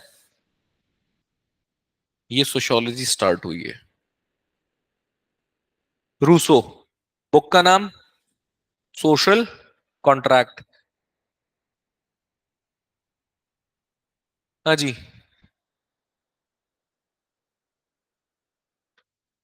Right to choose their own sovereign, यही Plato और Aristotle वाली theories है जो जनरल विल की बात करी। क्या मतलब है जनरल विल का? ये सोशल कॉन्ट्रैक्ट कहीं ना कहीं वही है जो अर्ली स्कॉलर्स प्लेटो एरिस्टोटल थे, उन्हीं का ही रिफ्लेक्शन है जनरल विल। जनरल विल का मतलब आप लोगों ने अपना पीएम चुना ना। Who will be your sovereign? कौन है आपका सॉवरेन आज? आपके कॉन्स्टिट्यूशनल सॉवरेन है प्रेसिडेंट, पॉलिटिकल सॉवरेन है आपके PM. So you by yourself, हमारी सोसाइटी एक कॉन्ट्रैक्ट करती है, उस कॉन्ट्रैक्ट का नाम है लेट्स इलेक्ट। प्रोसेस का नाम है इलेक्शन, और जो चुन के आया वो है। तो हमारा सॉवरेन कौन होगा? तो हमारे सिस्टम में हमारा सॉवरेन है कॉन्स्टिट्यूशन। उस कॉन्स्टिट्यूशन ने हमें दिया इलेक्शन। उस इलेक्शन के प्रोसेस से चुन के आते हैं कुछ लोग, जो कुछ सालों के लिए हमारे सॉवरेन रिप्रेजेंटेटिव होते हैं, जिंदगी भर के लिए नहीं, कुछ सालों के लिए, टेम्पररी पीरियड के लिए होते हैं सॉवरेन रिप्रेजेंटेटिव। पर सॉवरेन कौन है? कॉन्स्टिट्यूशन हमारे सिस्टम में। बट ये सब कॉन्स्टिट्यूशन किसने बनाया? कॉन्स्टिट्यूएंट असेंबली में। और कॉन्स्टिट्यूएंट असेंबली के पार्टिसिपेंट कौन थे? So we made a social contract कि चलो कॉन्स्टिट्यूशन बनाते हैं, तो हम कॉन्स्टिट्यूएंट असेंबली बने। फिर हम कॉन्स्टिट्यूशन बनाते हैं, कॉन्स्टिट्यूशन बोलता है इलेक्शन कराओ, तो हम इलेक्शन में खड़े होते हैं। उस इलेक्शन में जो जीत गया वो पार्लियामेंट का हिस्सा बना, एमपी बना, उन एमपी में से एक पीएम बना, तो वो तो हम ही है। But in entirety we are governed by a sovereign called as constitution. But ultimately this was the result of a social contract कि अब हमको चाहिए आजादी, अब हमको चाहिए अपना संविधान, अब हमको चाहिए इंडिपेंडेंस। तो that is called as social contract. इसी चीज को रूसो और ये लोग जनरल विल का नाम देते हैं। ठीक है, general will is something called as कि समाज क्या चाहता है। फ्रेंच रेवोल्यूशन ने थर्ड स्टेट में क्या चाहा वो हो गया। थर्ड स्टेट ने चाहा रेवोल्यूशन आए, आ गया। फिर टेनिस कोर्ट में मिले, चलो कॉन्स्टिट्यूशन बनाते हैं, कॉन्स्टिट्यूशन बना देते हैं, बन गया constitution.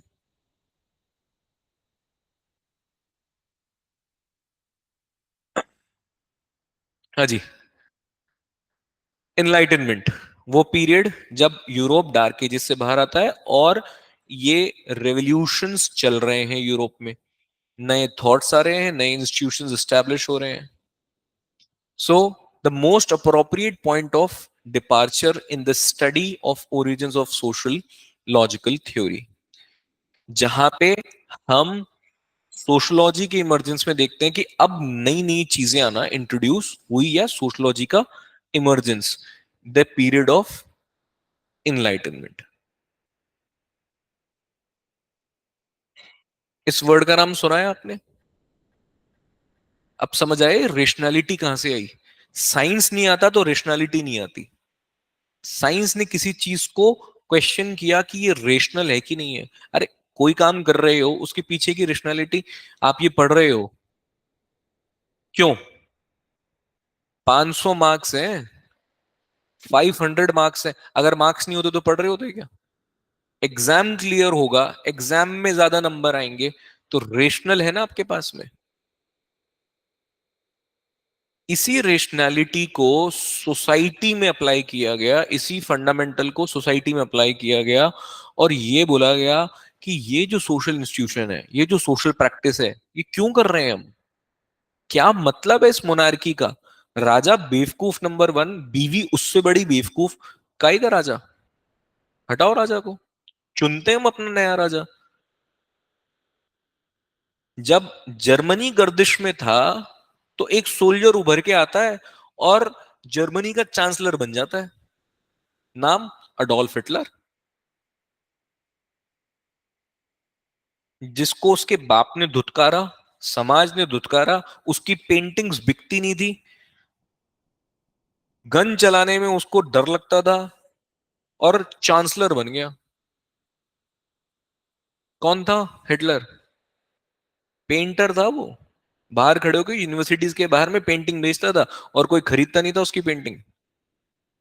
A depressed painter, a son who was taunted by, taunted बोल रहा हूं मैं आपको, हिज फादरली हेट्रेड।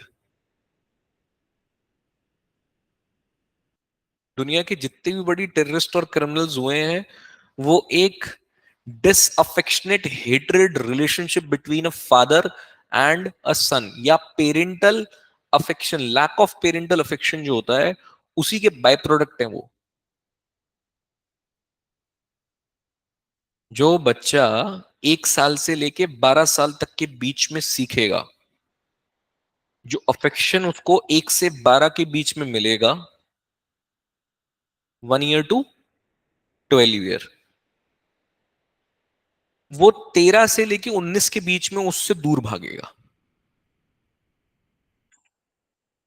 वो रिबेलियस बनेगा। उसको बाहर की दुनिया पसंद आएगी, उसको बाहर की दोस्ती पसंद आएगी, उसको बाहर के लोग पसंद आएंगे। जैसे ही वो ट्वेंटीज में एंटर करता है, बच्चा अपने शुरुआत के 12 साल की जो अफेक्शन है उसकी तरफ वापस लौटता है। अगर वहां पे उसको गैप्स मिलते हैं, तब वो बाहर जाके डेविएंट बनता है। आप लोगों के साथ भी यही हुआ होगा। 13 से लेके 19 के बीच में माँ बाप से बिल्कुल नहीं बनती, और 20 के बाद में सब समझ आता है धीरे धीरे। एक आध 2 साल लगते हैं, ऐसा नहीं है कि 19 से स्विच एकदम से बंद हो जाता है। वो 1-2 साल लगते हैं धीरे धीरे बर्फ पिघलने में।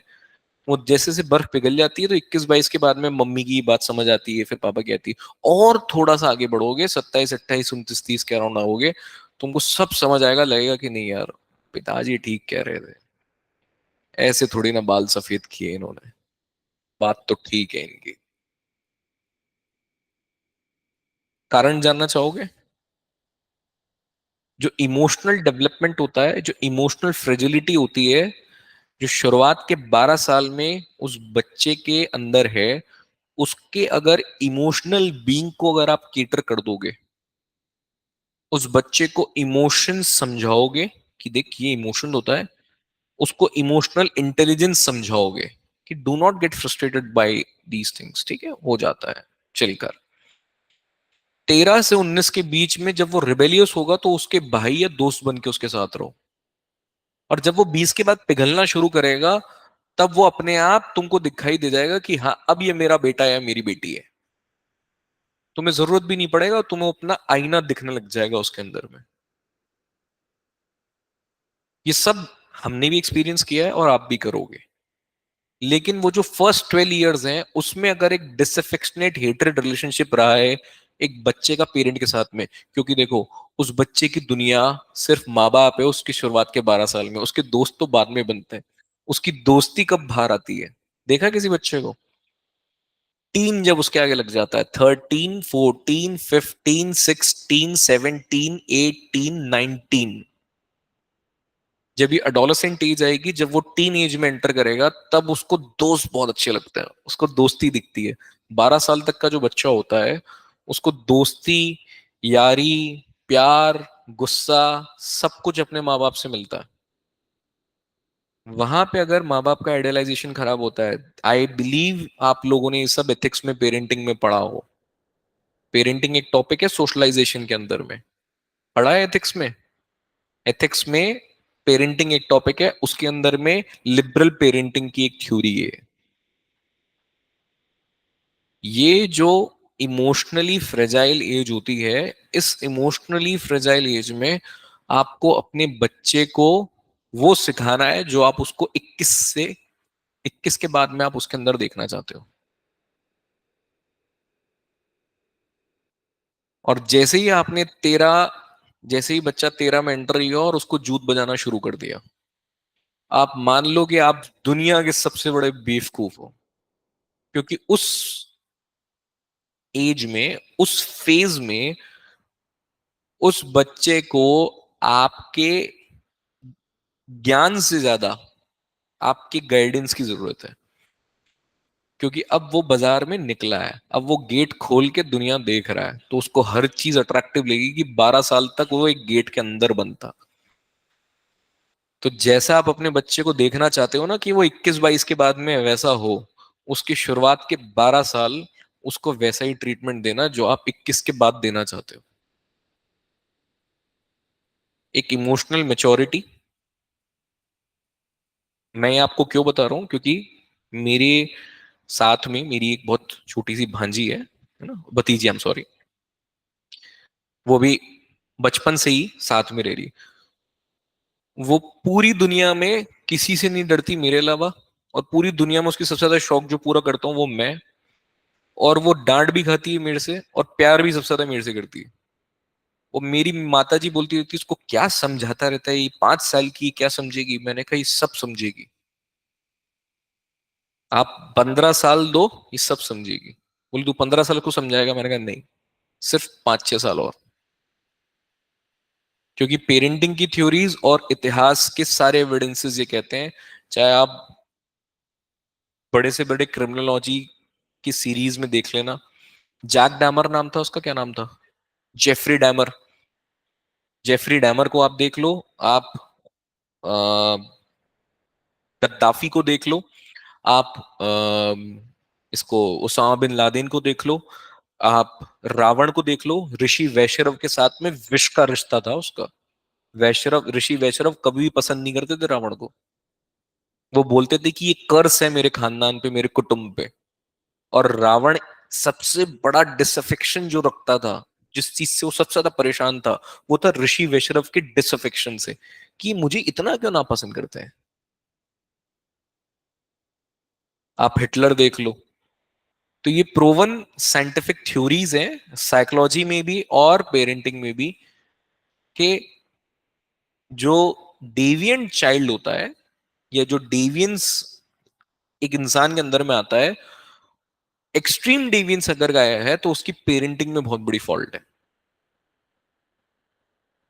या तो बिल्कुल अफेक्शन ही नहीं दिया, या एक्सट्रीम हेट्रेड रिलेशनशिप रहा है। दोनों बुरे हैं। अगर आप न्यूट्रल रह रहे हो तब भी आप पेरेंटिंग अच्छी नहीं दे रहे हो। उसके हर बेवकूफ से बेवकूफ सवाल, हर छोटे से छोटे इलॉजिकल सवाल का सही जवाब दो। उल्टा जवाब मत देना कभी भी बच्चे के सवाल का।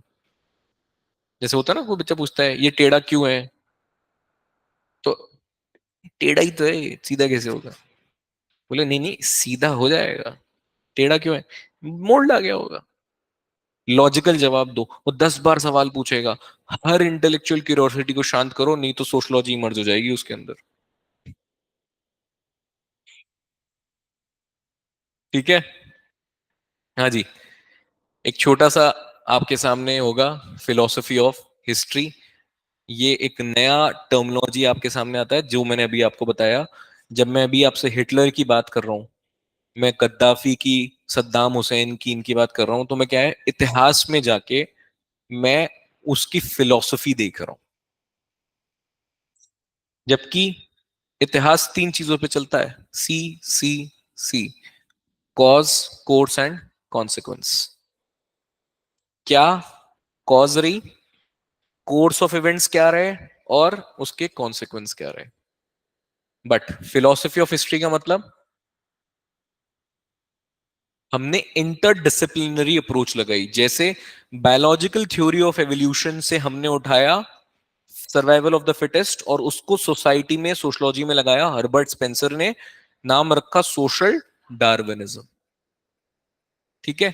सो philosophy of history, it became an important intellectual influence. इसीलिए society must have progressed. Philosophy of history क्या बोलती है, ये होता है ग्राफ।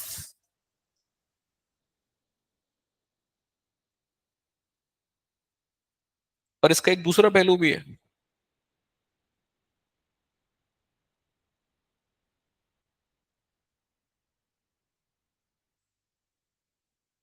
इसके बाद क्या,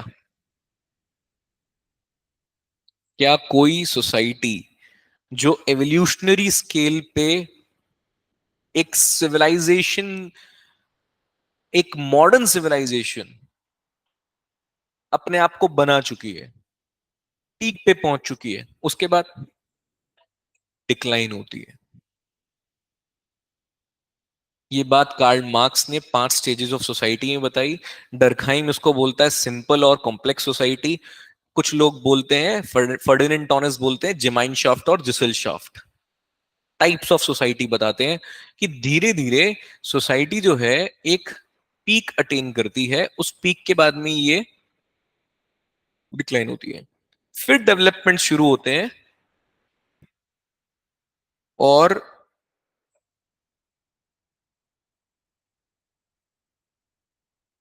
ये हजारों सालों का स्पैन हो सकता है। Rigvedic society, IVC, Gupta empire, Mauryan empire, Mughal empire, सब अपने पीक पे गए, और सब धीरे धीरे डिक्लाइन भी हुए। मॉडर्न सोसाइटी स्टार्ट हुई, पीक पे जाए जा रही है, जाए जा रही है, कहीं ना कहीं इसका भी डिक्लाइन होगा। हर एरा में अलग अलग कॉजेज रहे हैं। इस एरा में एक प्रिडिक्शन बोलता है, एक सबसे बड़ा जो इस एरा का डिक्लाइन का कॉज रहेगा, इस सिविलाइजेशन का डिक्लाइन का कॉज रहेगा, वो है हाइपर मॉडर्नाइजेशन। उसमें आपका डिजिटलाइजेशन भी है, उसी का कॉन्सिक्वेंस आपका इन्वायरमेंट पोल्यूशन भी है, उसी का कॉन्सिक्वेंस आपका हिकिकोमोरी सिंड्रोम भी है। Hikikomori syndrome, what is hikikomori syndrome? पढ़ा है किसी ने? क्या है हिकिकोमोरी सिंड्रोम का मतलब? मुझे अकेला छोड़ दो, मैं खुश हूं, मैं अपने रूम में गया और मेरी वहां पे एक अलग दुनिया है। Digital world. कुछ तो ऐसे ऐसे गेम भी हैं जहां पे आप अपनी सिटी में अपना घर भी बना सकते हो। Gaming zones, internet dating websites, video calls, ये आपको बाहर की दुनिया से अलग कर रहे हैं। आप लोग फिजिकली क्लास में आ रहे हो, जो लोग नहीं आओगे किसी दिन रिकॉर्डिंग लोगे या ऑनलाइन ज्वाइन करोगे, दोनों में फर्क समझ जाना। इसको नाम दिया गया हिकिकोमोरी सिंड्रोम। जहां पे जापान, जापान का टेक्नोलॉजिकल एवोल्यूशन हम सबको पता है, दुनिया जापान से टेक्नोलॉजी बोरो कर रही है। वो बेचारा छोटा सा आइलैंड, जो नीचे से थोड़ी सी जमीन हिली और 3,000 4,000 लोग मर जाते हैं वहां पे, वो पूरी दुनिया को टेक्नोलॉजी दे रहा है। लेकिन उस सोसाइटी का अब सबसे बड़ा क्राइसिस है एजिंग, और दूसरा ये हिकिकोमोरी सिंड्रोम, जहां उसका यूथ अपने आप को सेक्लूडेड रखना चाहता है, आइसोलेट रखना चाहता है। एक होता है सेक्लूजन, एक होता है एक्सक्लूजन। क्या फर्क है? Self imposed isolation is called as, externally imposed isolation is known as, वो सेक्लूजन के शिकार हो रहे हैं, वो सेल्फ इम्पोज्ड आइसोलेशन को प्रेफर कर रहे हैं। The new way of life that they are now enjoying is seclusion, that is called as hikikomori syndrome. Youth अगर कमरे में बैठ के गेट बंद कर लेगा तो इकोनॉमी कौन चलाएगा? दूसरी प्रॉब्लम जापान की है एजिंग। डेमोग्राफिक, हम डेमोग्राफिक डिविडेंड को एंजॉय कर रहे हैं, उनकी डेमोग्राफिक डिविडेंड डिक्लाइनिंग पे है। एवरेज एज बढ़ चुकी है, काम करने वाले लोग कमरों में हैं, जो काम कर रहे थे वो बुढ़े हो गए। अब जापान कौन चलाएगा? ठीक है।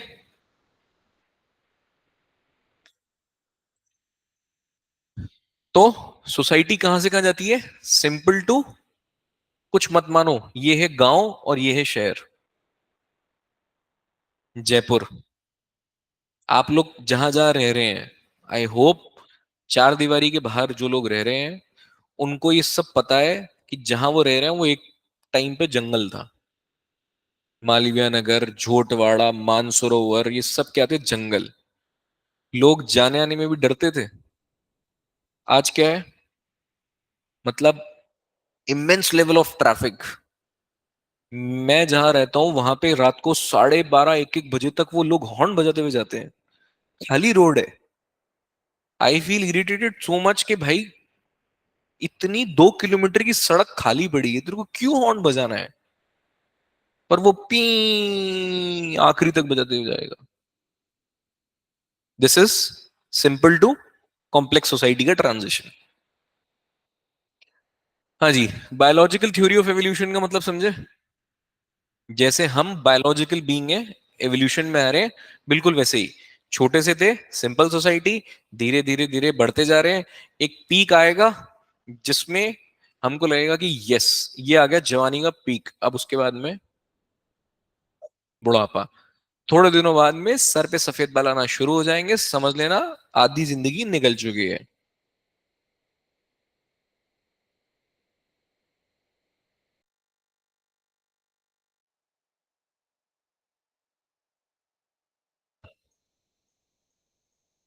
सोसाइटी की कंडीशंस का सर्वे। पहले हम स्टडी कर रहे हैं सोसाइटी को based on our hypothesis, based on our imaginary theories. Based on lack of evidences. पर अब हमको चाहिए पुख्ता सबूत, अब हमको चाहिए डेटा। सर्वे हमेशा साइंस में किया जाता है। साइंस मतलब किसी भी चीज को एम्पेरिकली पढ़ना। आप लोगों से पूछो कि भाई इन्वायरमेंट पोल्यूशन बढ़ रहा है क्या, लोग बोलेंगे और साइंस उसको सपोर्ट करेगा, तब जाके वो थ्योरी प्रूव होगी। सिर्फ लोगों के बोलने से भी नहीं होती है और सिर्फ साइंस से भी नहीं होती, because sometimes you need perception as well. मैं अगर आपसे आज पूछूं साइंटिफिकली इस चीज को मेजर किया जा सकता है क्या, do you feel that there is democracy in India?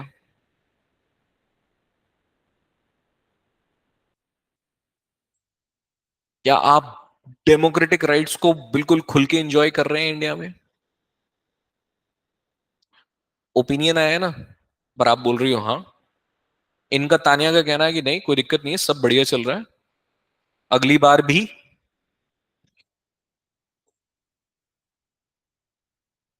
अब आपके और इनके ओपिनियन को, दोनों में से किसको सही मानूं मैं? तो मैं फिर फ्रीडम ऑफ प्रेस इंडेक्स का सहारा लेता हूं।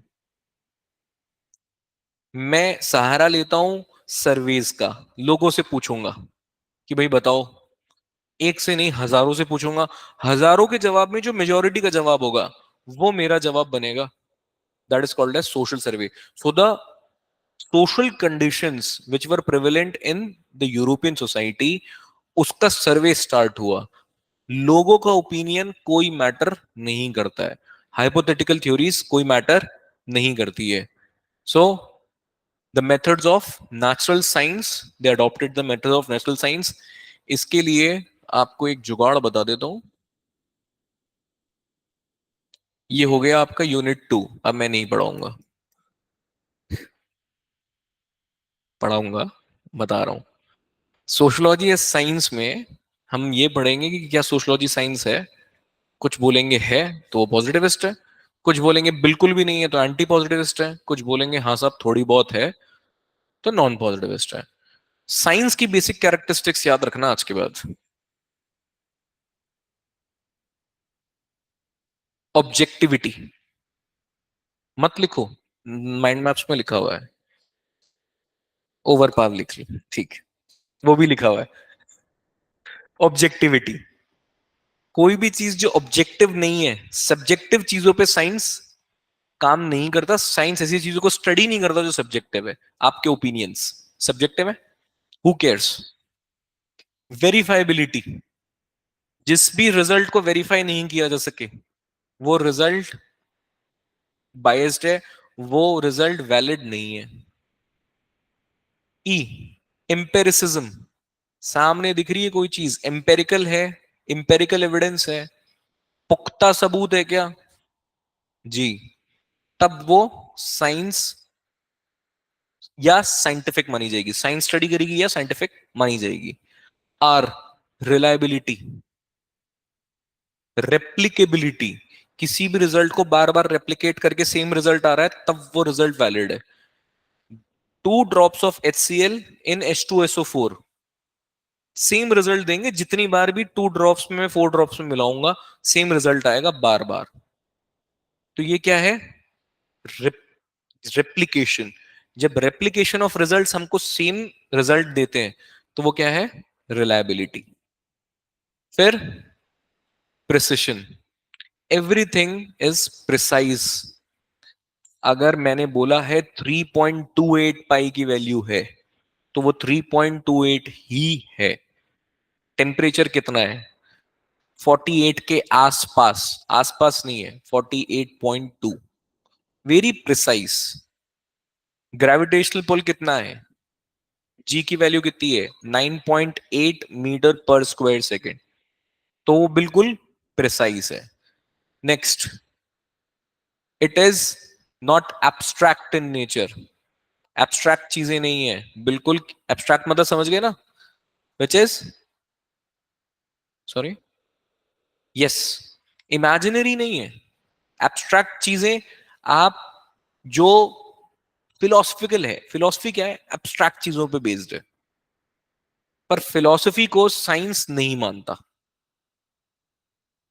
क्योंकि फिलॉसफी को आप सब्जेक्टिविटी से प्रूव कर सकते हो, ऑब्जेक्टिविटी से नहीं. It is an abstract idea. A, accuracy. Each action will have equal and opposite reaction. मैं आपको बता दूंगा कि ये पेंडुलम में जितनी ऊपर ले जाऊंगा तो ये कितने राउंड्स और स्विंग के बाद में वापस आके यहाँ रुक जाएगी. Because it is based on a law. Law क्यों निकालते हैं साइंस में? क्योंकि हमको उसके लॉ को यूज करके हमको प्रिडिक्ट करना है. हमने कैसे प्रिडिक्ट कर लिया कि हमारी रेनफॉल अबव एवरेज रहने वाली है इस बार? Based on a law. ये कितनी देर में जाके नीचे गिरेगा? Based on a gravitational law. तब आके मिटियोर अर्थ से टकराएगा? Based on a law. Accurately predict कर रहे हैं कि इस दिन होगा. ठीक है. We, verifiability. हर चीज को वेरीफाई करना होगा. ठीक है. इनमें से एक आपका टॉपिक भी है रिलायबिलिटी एंड वेरीफाइबिलिटी. वैलिडिटी ये आप यूनिट 2 में पढ़ोगे भी से. ठीक है.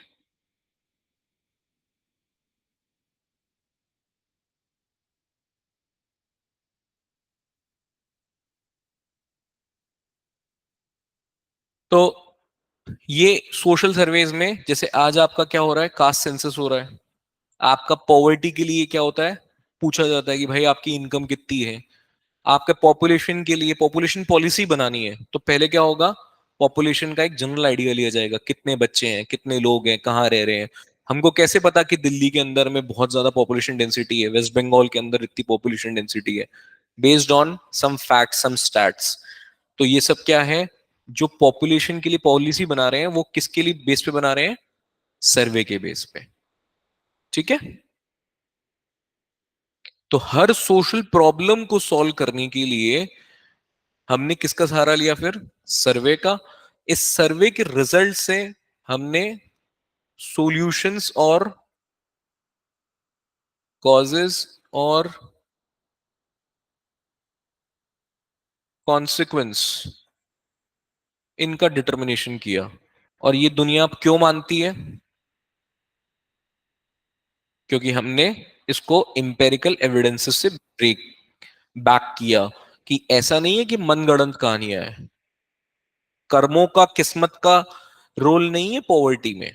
किसका रोल है? सोसाइटी का. और मैं ये आपको प्रूफ करके बता रहा हूं based on what, my scientific methods. ठीक है. This was social survey.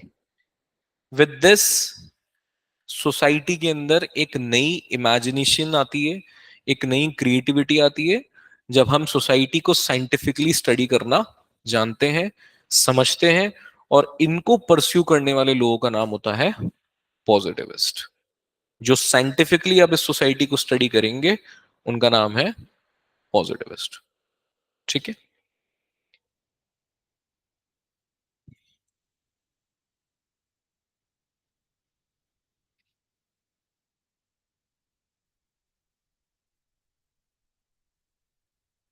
Old Europe, new Europe. Simple society, modern society. Evolutionary scale पे lower scale, on higher scale. ऐसे ही समझ लो उसको.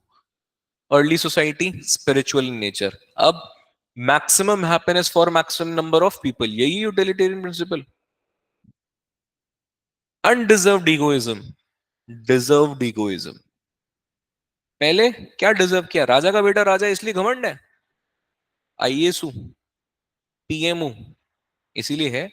अचीव किया है, अस्क्राइब स्टेटस, अचीव स्टेटस, इसीलिए बोला क्या? Undeserved egoism. बात सिर्फ घमंड की नहीं है. ईगो, जो मैं मेरा कैरेक्टराइजेशन देख रहा हूं, जो मैं मेरी आइडेंटिटी देख रहा हूं, उसके पीछे क्या है? ट्रेडिशंस है. चौधरी साहब हूं, है ना, सिंह साहब हूं. आज चौधरी साहब, सिंह साहब, आप एक्चुअली क्या हो उससे पता लगेगा. उससे आपको सोसाइटी रिस्पेक्ट देगी. Not every Chaudhary is respected and not every Singh sahab is respected. If Singh sahab is an IAS officer, he will be respected. If he is Manmohan Singh, he will be more respected. ठीक है. Modern society, traditional society collectivity की बात करती थी. Collective nationalism की बात है। मैं अगर नहीं खड़ा होऊंगा जनगण मन पे तो आते हैं कई ऐसे वीडियोस, वॉलंटरी नेशनलिज्म है। मेरी इच्छा अनुसार मैं 15 अगस्त को सेलिब्रेट करूंगा, और नहीं तो मेरे लिए छुट्टी है। That is voluntary nationalism. This is based on what? A modern society, a modern idea. यहां पे आपकी इतनी लिबर्टी क्यों है? क्योंकि लिबर्टी किसने दी है? पहले कलेक्टिविटी के साथ चलना पड़ेगा। पहले गांव, फिर परिवार, और फिर लास्ट में आप। आज भाड़ में गया गांव, भाड़ में गया परिवार, माई लाइफ माई रूल्स बनाए। ये सब आपको सोसाइटी में और डेली बेसिस पे देख रहे हो, चाहे दीपिका पादुकोण ने बोला है, के ने बोला हो, बात तो वही है। अगर इंडिविजुअलिज्म इतना नहीं होता तो डाइवोर्स रेट इतने थोड़ी बढ़ते। डाइवोर्स रेट बढ़ने का मतलब यह है कि हम कलेक्टिव बॉन्ड से बाहर आ रहे हैं। हमारे यहां शादी एक बॉन्ड भी है और एक बॉन्डेज भी है। आप उस बॉन्डेज से बाहर आना चाहते हो तो आपको बॉन्ड्स भी तोड़ने पड़ेंगे, पर पहले आप तैयार नहीं थे। इसीलिए माँ बाप लड़ लिए और सेटल डाउन हो गए, कोई बात नहीं, सब ठीक चल रहा है। आज आप लड़े और चल हट, डाइवोर्स पेपर साइन कर निकल। होता है बिकॉज ऑफ, इसे बोलते हैं इंडिविजुअलिज्म। पहले कलेक्टिव आइडेंटिटी की बात थी। कलेक्टिविज्म और इंडिविजुअलिज्म अलग चीज है। कलेक्टिव आइडेंटिटी क्या है? Caste, religion. लोग अपने गांव का नाम सरनेम में लगाते हैं। मूसे वाला गांव का नाम क्या है? भिंडरे वाला, सुना है? भिंडरे वाला ऑपरेशन ब्लू स्टार के टाइम पे अकाल तख्त पे कब्जा कर लिया था इंदिरा गांधी के टाइम पे। आप कलेक्टिव आइडेंटिटी देखो, जो गांव से जुड़ा हुआ, अभी भी ट्रेडिशन से जुड़ा हुआ आदमी है, वो अभी भी कलेक्टिव आइडेंटिटी पे फोकस करेगा। उसका नाम क्या है कलेक्टिव आइडेंटिटी का? कास्ट, रिलीजन, ट्राइब, किस ट्राइब से बिलोंग कर रहे हो, रेस, वो कलेक्टिव आइडेंटिटी में रहेगा। Otherwise individual identity, I don't care what my surname is. मेरी आइडेंटिटी मेरी है, my first name is my identity, why would I care for the entire कुटुंब?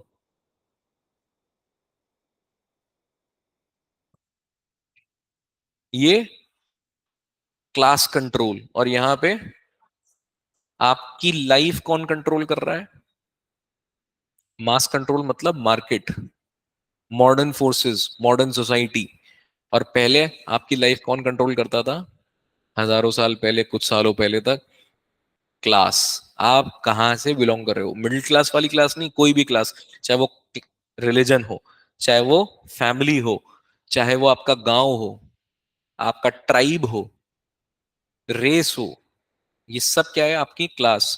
आप जिस क्लास से बिलोंग कर रहे हो वो आपकी लाइफ कंट्रोल कर रही है। Either you are slave, slave रहो। तभी तो इतने टाइम तक ये जजमानी सिस्टम चलता आया। ठीक है, सोसाइटी आपकी लाइफ कंट्रोल कर रही है, तभी तो आप सती कर रहे थे। आप क्लास से बिलोंग कर रहे हो। आज जब बाजार इन सब चीजों के फेवर में नहीं है तो आप नहीं कर रहे हो। या इंडिविजुअलिटी सबसे पीक पे है, अरे मुझे नहीं करना सुसाइड, मैं क्यों करूं? मर गया मर गया, बेवड़ा था मर गया, मैं क्या को मरूं? बिल्कुल सही है, सही लग रहा है ना? पहले सही नहीं था। ठीक है, this was the change, ultimate change जो हमने ओल्ड यूरोप और न्यू यूरोप में देखा। इसी चेंज को, ये जो चेंज आया यहां से यहां तक, यहां से यहां तक, इस चेंज को स्टडी करने के लिए, इसके इम्पैक्ट्स को स्टडी करने के लिए, सोसाइटी को स्टडी करने के लिए आया sociology. Most of the portion of emergence of sociology हमारा खत्म हो गया है। इसके अंदर फिर नीचे कुछ क्रिटिकल कमेंट्स वगैरह हैं, वो हम कल देखेंगे। आप लोग अपने लेवल पर इसको प्रिपेयर करना स्टार्ट कर सकते हैं।